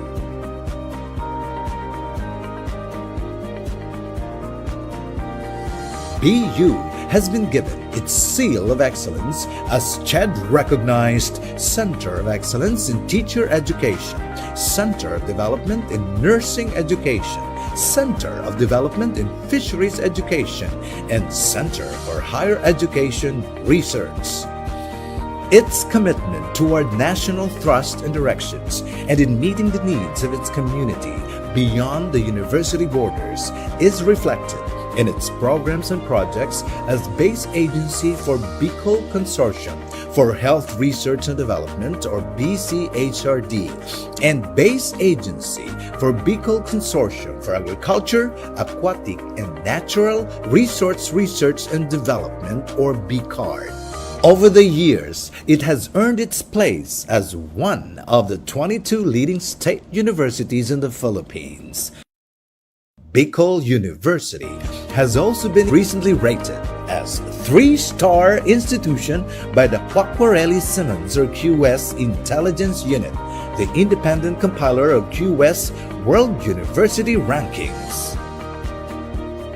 Bicol University has expanded its linkages to Europe and Southeast Asian universities.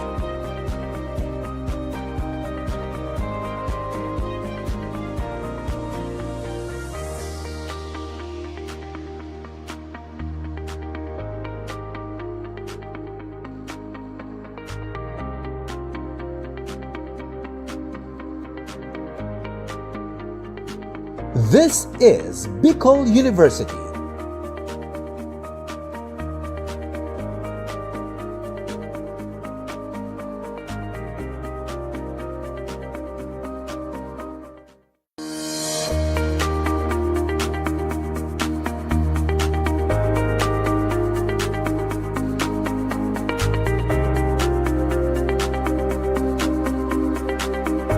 Bicol University, or BU, the premier university in the Bicol region, Philippines, is a SUP Level 4 institution by Department of Budget and Management, or DBM standards, established on June 21, 1969, following the passage of Republic Act 5521.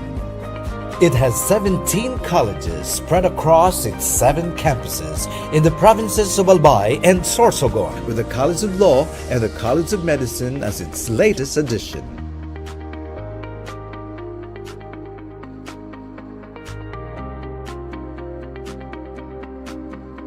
And recently, the Doctor of Dental Medicine and Doctor of Veterinary Medicine.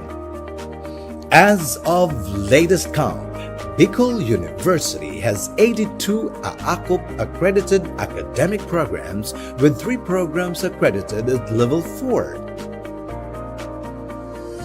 It is also a Level 3 accredited institution whose reputation as the premier university in the Bicol region is rooted in its consistent top-level performance in various licensure examinations, becoming recognized as top-performing school in accountancy, social work, midwifery, nursing, education, engineering.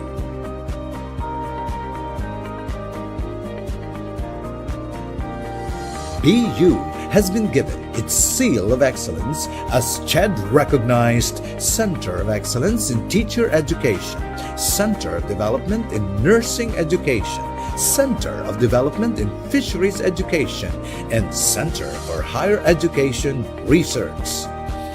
Its commitment toward national thrust and directions and in meeting the needs of its community beyond the university borders is reflected in its programs and projects as base agency for Bicol Consortium for Health Research and Development, or BCHRD, and base agency for Bicol Consortium for Agriculture, Aquatic, and Natural Resource Research and Development, or BICARD. Over the years, it has earned its place as one of the 22 leading state universities in the Philippines. Bicol University has also been recently rated as 3-star institution by the Quacquarelli Simmons or QS Intelligence Unit, the independent compiler of QS World University Rankings. Bicol University has expanded its linkages to Europe and Southeast Asian universities.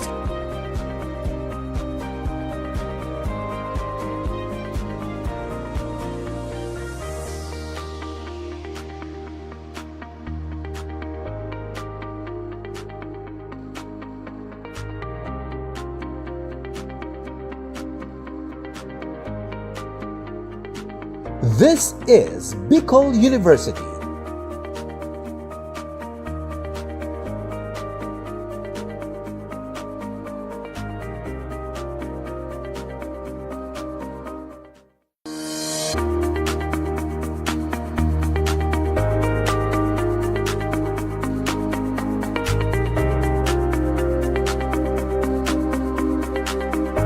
Bicol University, or BU, the premier university in the Bicol region, Philippines, is a SUC Level 4 institution by Department of Budget and Management, or DBM standards, established on June 21, 1969, following the passage of Republic Act 5521.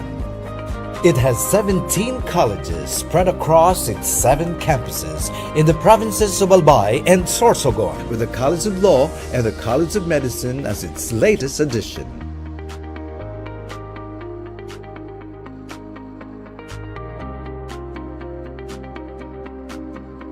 And recently, the Doctor of Dental Medicine and Doctor of Veterinary Medicine. As of latest count, Bicol University has 82 AACUP accredited academic programs, with 3 programs accredited at Level 4.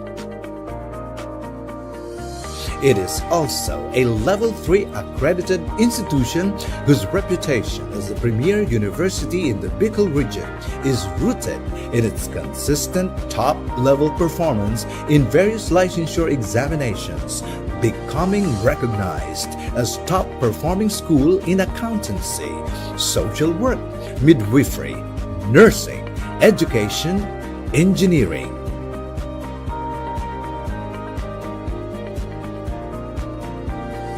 BU has been given its seal of excellence as CHED-recognized Center of Excellence in Teacher Education, Center of Development in Nursing Education, Center of Development in Fisheries Education, and Center for Higher Education Research.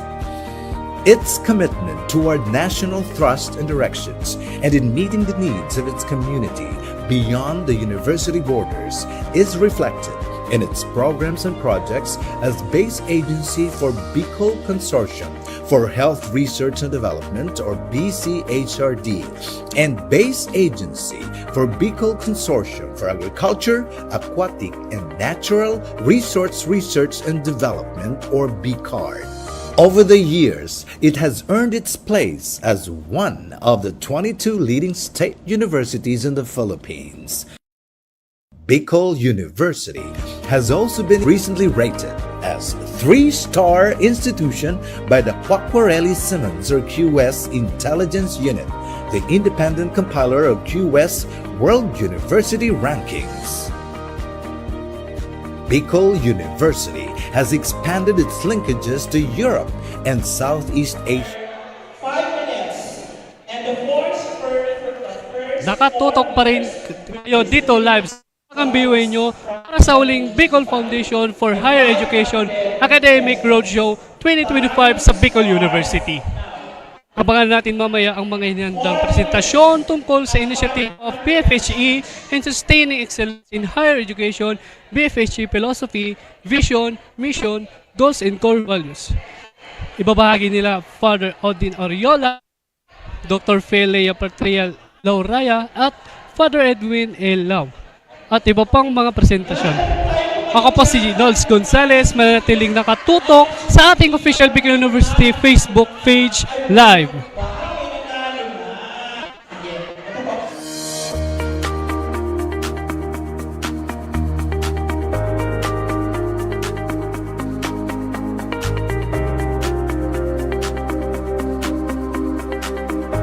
Bicol University, or BU, the premier university in the Bicol region, Philippines, is a SOOP Level 4 institution by Department of Budget and Management or DBM standards. Oo, pupunin natin to, ma'am. Yes. Yes. Na-prank si ma'am. Okay. Sige, galaw-galaw tayo. Para hindi tayo may stroke. Everybody please rise. And makipag-mingle tayo. Sige, punta na lang tayo sa ibang tables. Andito yung ating mga presidente. Presidents, former president, school administrators that can be described by these statements. Yan, nakikita ko na si Mrs. Barce. Parang tatayo na si Ma'am Barce, di ba? Sayang naman ang 500 pesos, Ma'am Barce. Pampakapi yan. Sige, Ma'am, tayo tayo. Yan, including Dr. Araw. Yan, si Dr. Araw, talagang very competitive.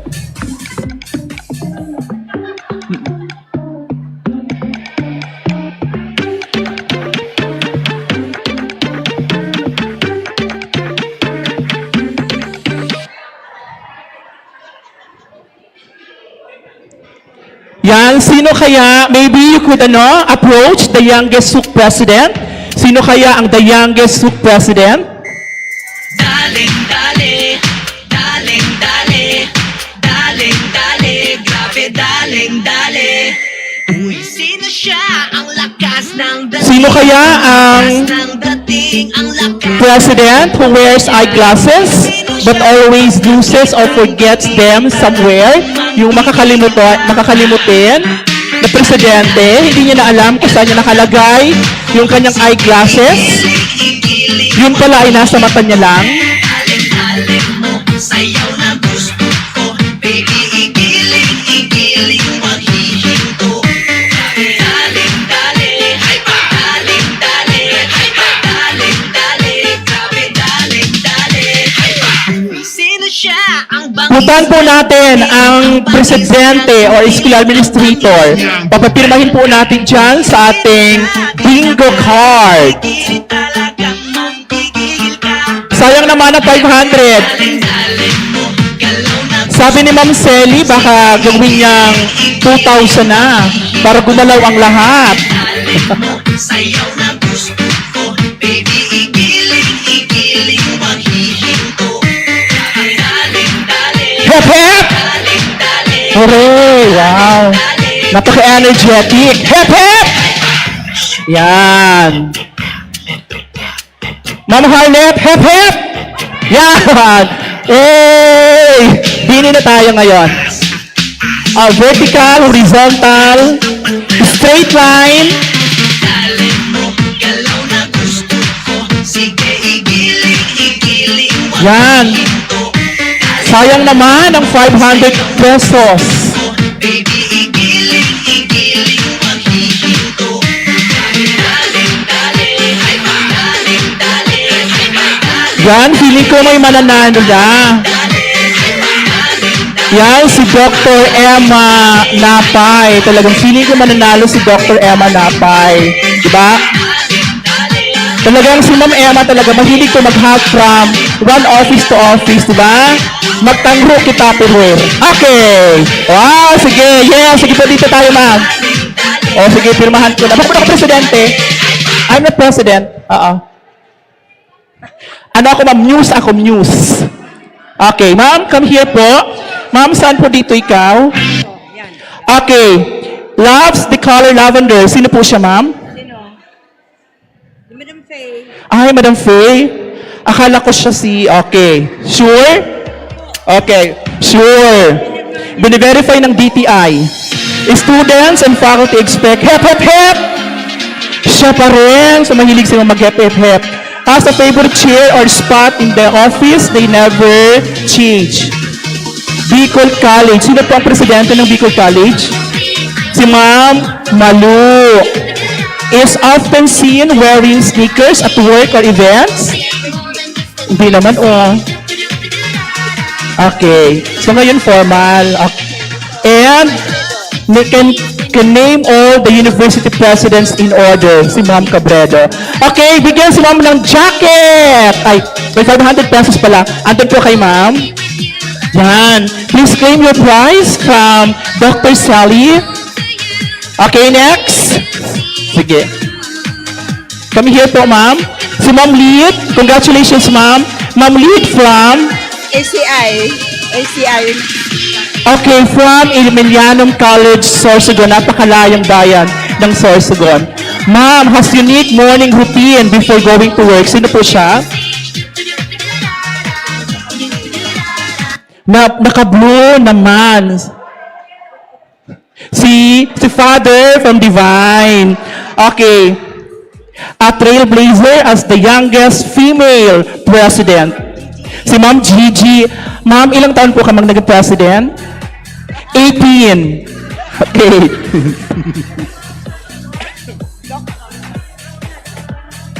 Ma'am, not only the youngest, but the most beautiful. Ngayon. The only female president. Started their career in completely different field. Si Ma'am Esparago, dati muna siyang artista bago naging administrator. Started their career completely different field. Ma'am Esparago as CHED supervisor. Okay. Then always wears a university themed outfit or accessory. Si Ma'am Faye. Then wears eyeglasses but always loses or forgets. Si Ma'am. Ma'am, asa na yung ating eyeglasses? Okay. Sige po, Ma'am. Congratulations, Ma'am. Ma'am, please claim your prize. Mommy, come here.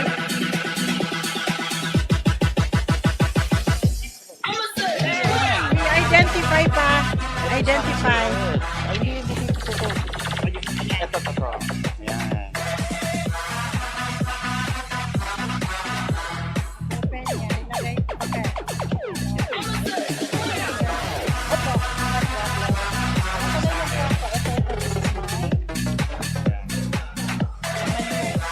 First four, ay first five na. Dagdagan na lang daw ni Ma'am. Okay. Ma'am Marie Harep Openia. Okay. Nanay to ng aking estudyante, si Ria Corina. Ayan, mga Openia from Divine. Okay, Ma'am. Ano ini? Yan, mga gurang na talaga. A lovely PowerPoint. Okay. Sino po siya, Ma'am? Dr. Maluta Buena. Yan. Love niya ang PowerPoint. Drinks coffee multiple times a day. Alvin Sayo. How many times, sir? Is known looking as stylish at events. Talagang mapapawaw ka sa ganda niya kapag pumapasok siya, Napakalakas ng kanyang presence. Sino po siya, Ma'am? Stylish at events? Dr. Cabredo, di ba halata naman, Pakpakan natin. Talagang hindi kumukupas. Then, students and faculty, hep, hep, hep. Hep hooray at every event. Ako yan. Siya yan. Sige, Ma'am. And a trailblazer as the youngest female president. Okay. Si Ma'am Gigi. Sige po, Ma'am. Please claim your 1,000 ay 500 lang pala. Next. Si Ma'am Emma. Dr. Emma Napay. Okay. Has a very, very best friend? Si Christina. Was a student at the same university, Imelda Barce. Loves working late at night when campus is quiet. Mama Lou of BC. Si Mama Lou of BC. Loves the color lavender. Dr. Vela Raya. Akala ko sasabihin mo Dr. Madrin yan. Sino po ito? Next, has a unique morning routine before going to bed, to work. Dr. Cabredo. Yes. Ma'am, please claim your prize.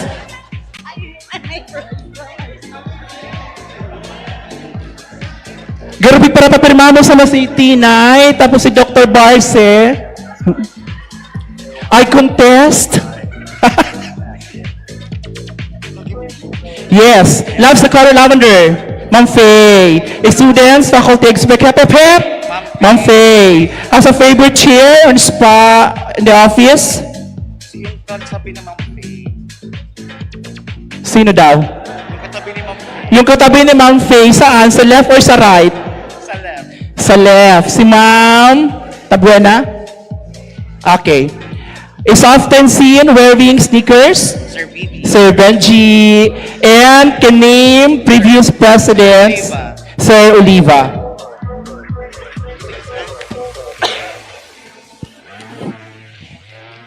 And another one? Ma'am Dia. Last, Ma'am Dia. Where's Ma'am Dia? Yan. Till I can get my satisfaction. Si Ma'am Dia. Still, sino po itong na-identify natin? Still struggles with Zoom online meetings. Yung president ng BC, enjoys visiting university students in classroom. The CATC president is known for always looking stylish at events, Sir Benchi, and loves the color lavender, Ma'am Faye. Okay, palapakan po natin si Ma'am.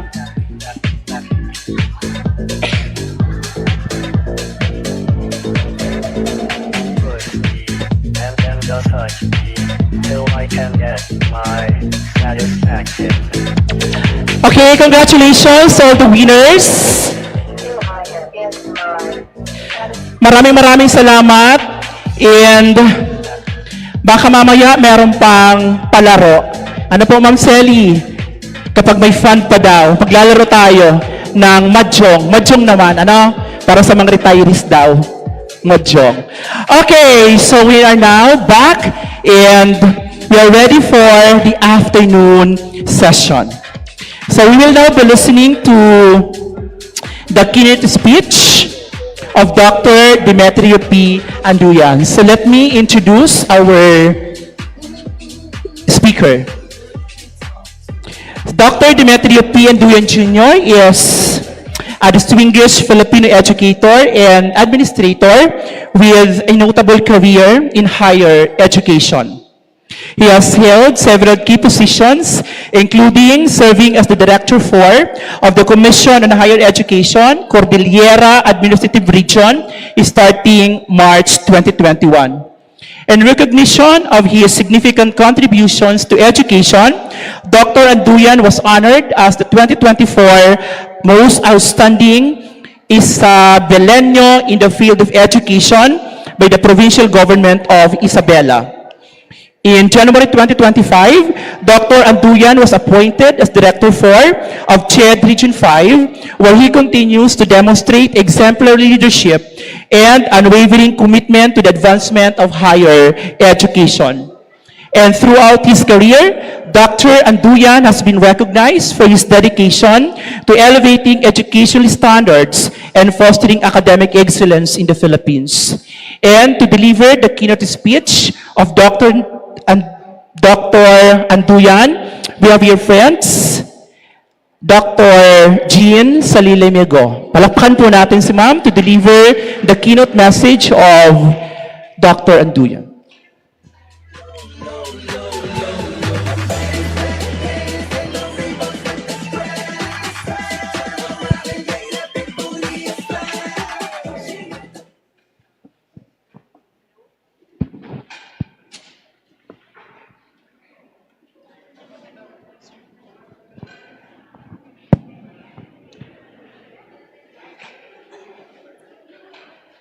Hi. While we face seemingly insurmountable challenges in higher education, I am facing a challenge this afternoon that is to keep you awake, alive, and enthusiastic. To the officers and members of the Bicol Foundation for Higher Education, led by President Nebres of Bicol University, the host institution, the pillars forerunners of BFHE, Dr. Faye, Dr. Liz Ampuan, Dr. Malu, I cannot mention all your names, the presidents and former presidents of public and private higher education institutions, officials, faculty, and staff, Diyos marhay na aldaw po sa Indogabos. Just yesterday, I was informed that I would attend this BFHE conference on RD's behalf. So I did not prepare anything. I mean, any hard copy, no message at all, but I bring with me 2 ideas which are the anduyan embedded in us. At any rate, when I joined the Commission on Higher Education 20 years ago, BFHE was already there. Many presidents retired. Others got tired. There are those whose appointments already expired. But BFHE continues to thrive. If I am not mistaken, President Faye, this is the 39th year, the 45th year of Bicol Foundation for Higher Education.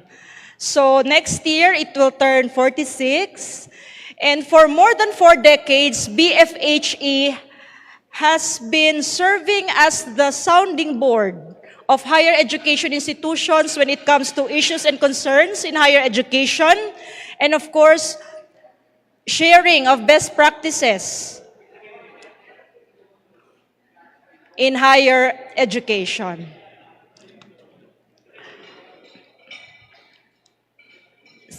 So, BFHE, thank you for the unwavering commitment. You know, Dr. Faye, Dr. Benji, President Luz, President Liz, and all the officers of BFHE, they are doing this on top of their duties. They have their own multiple tasks in their institutions, but they are here today. They have organized this, what do you call this, academic roadshow with 3 segments. This is the 3rd segment. So we really appreciate the efforts of the Bicol Foundation for Higher Education. Salute to the association. Now,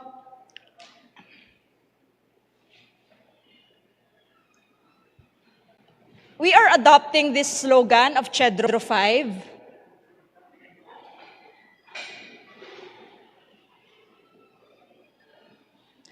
Building institutions as champions of optimum lifelong learning.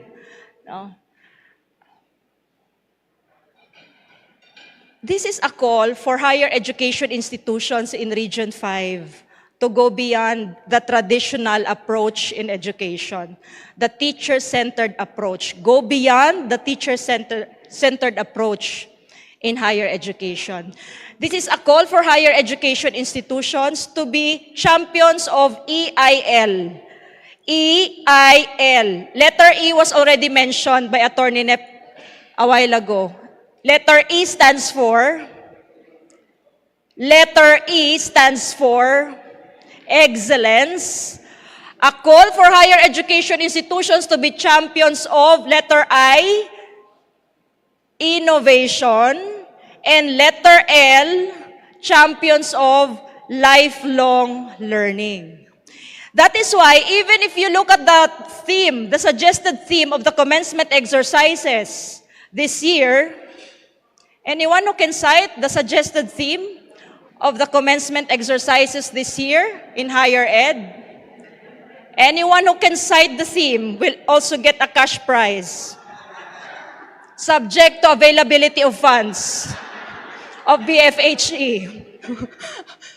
Anyone? It is related to the slogan. What is the suggested theme of this year's graduation?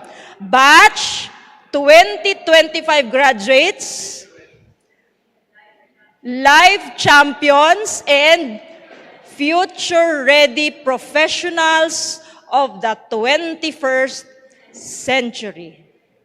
That is related to the Bicol slogan, no? The slogan of Dr. Demi. Slides. This is now the second slide.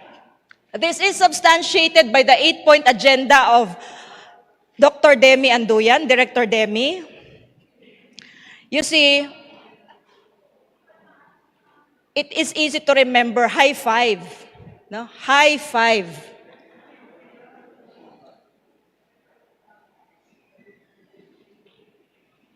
Holistically develop learners by fostering programs that nurture their academic, physical, emotional, and ethical growth, producing well-rounded graduates. If you look at the CHED Memorandum Order, CMOs, across programs in higher education institutions, even CMOs for highly technical programs, such as engineering, maritime, architecture, nursing, you will see all these. Academic, physical, emotional, and ethical growth producing well-rounded graduates.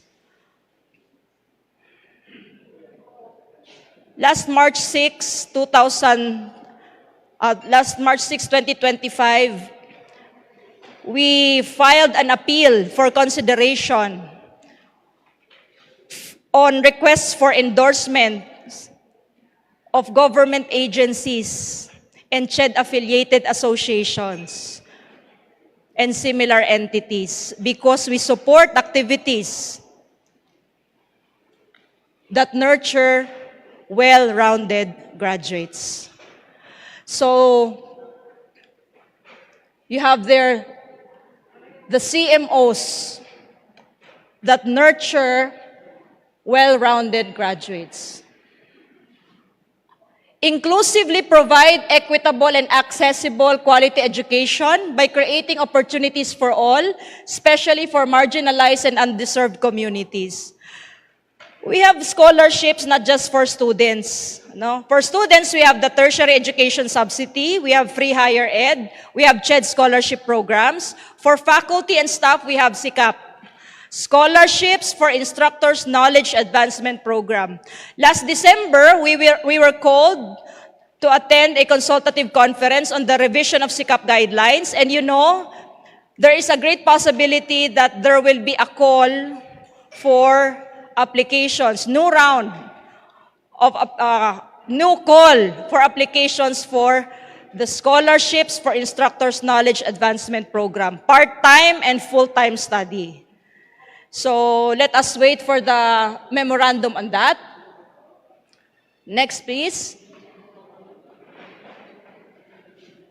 So letter G stands for guiding higher education institutions in their quest for internationalization and providing support to transnational higher ed.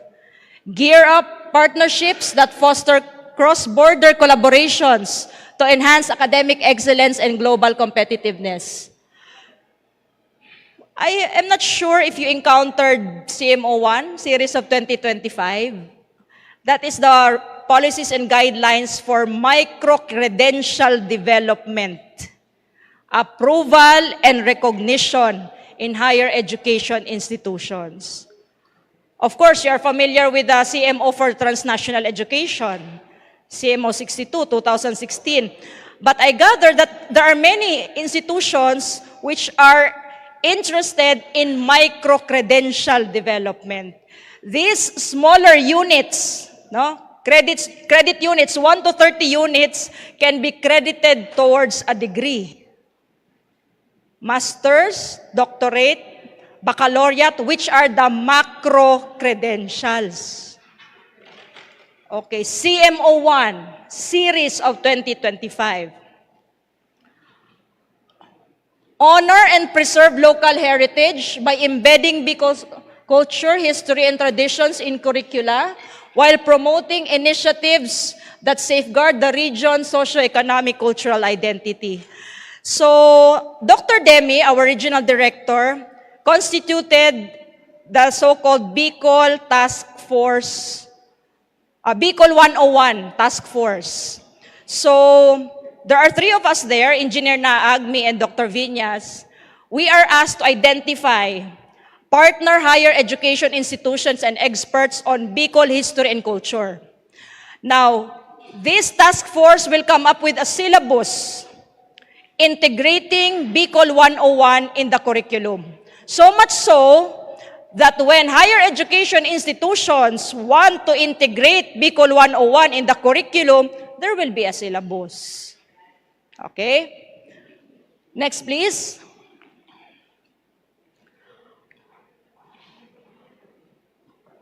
Foster future-ready programs that adapt to global trends and equip learners with 21st century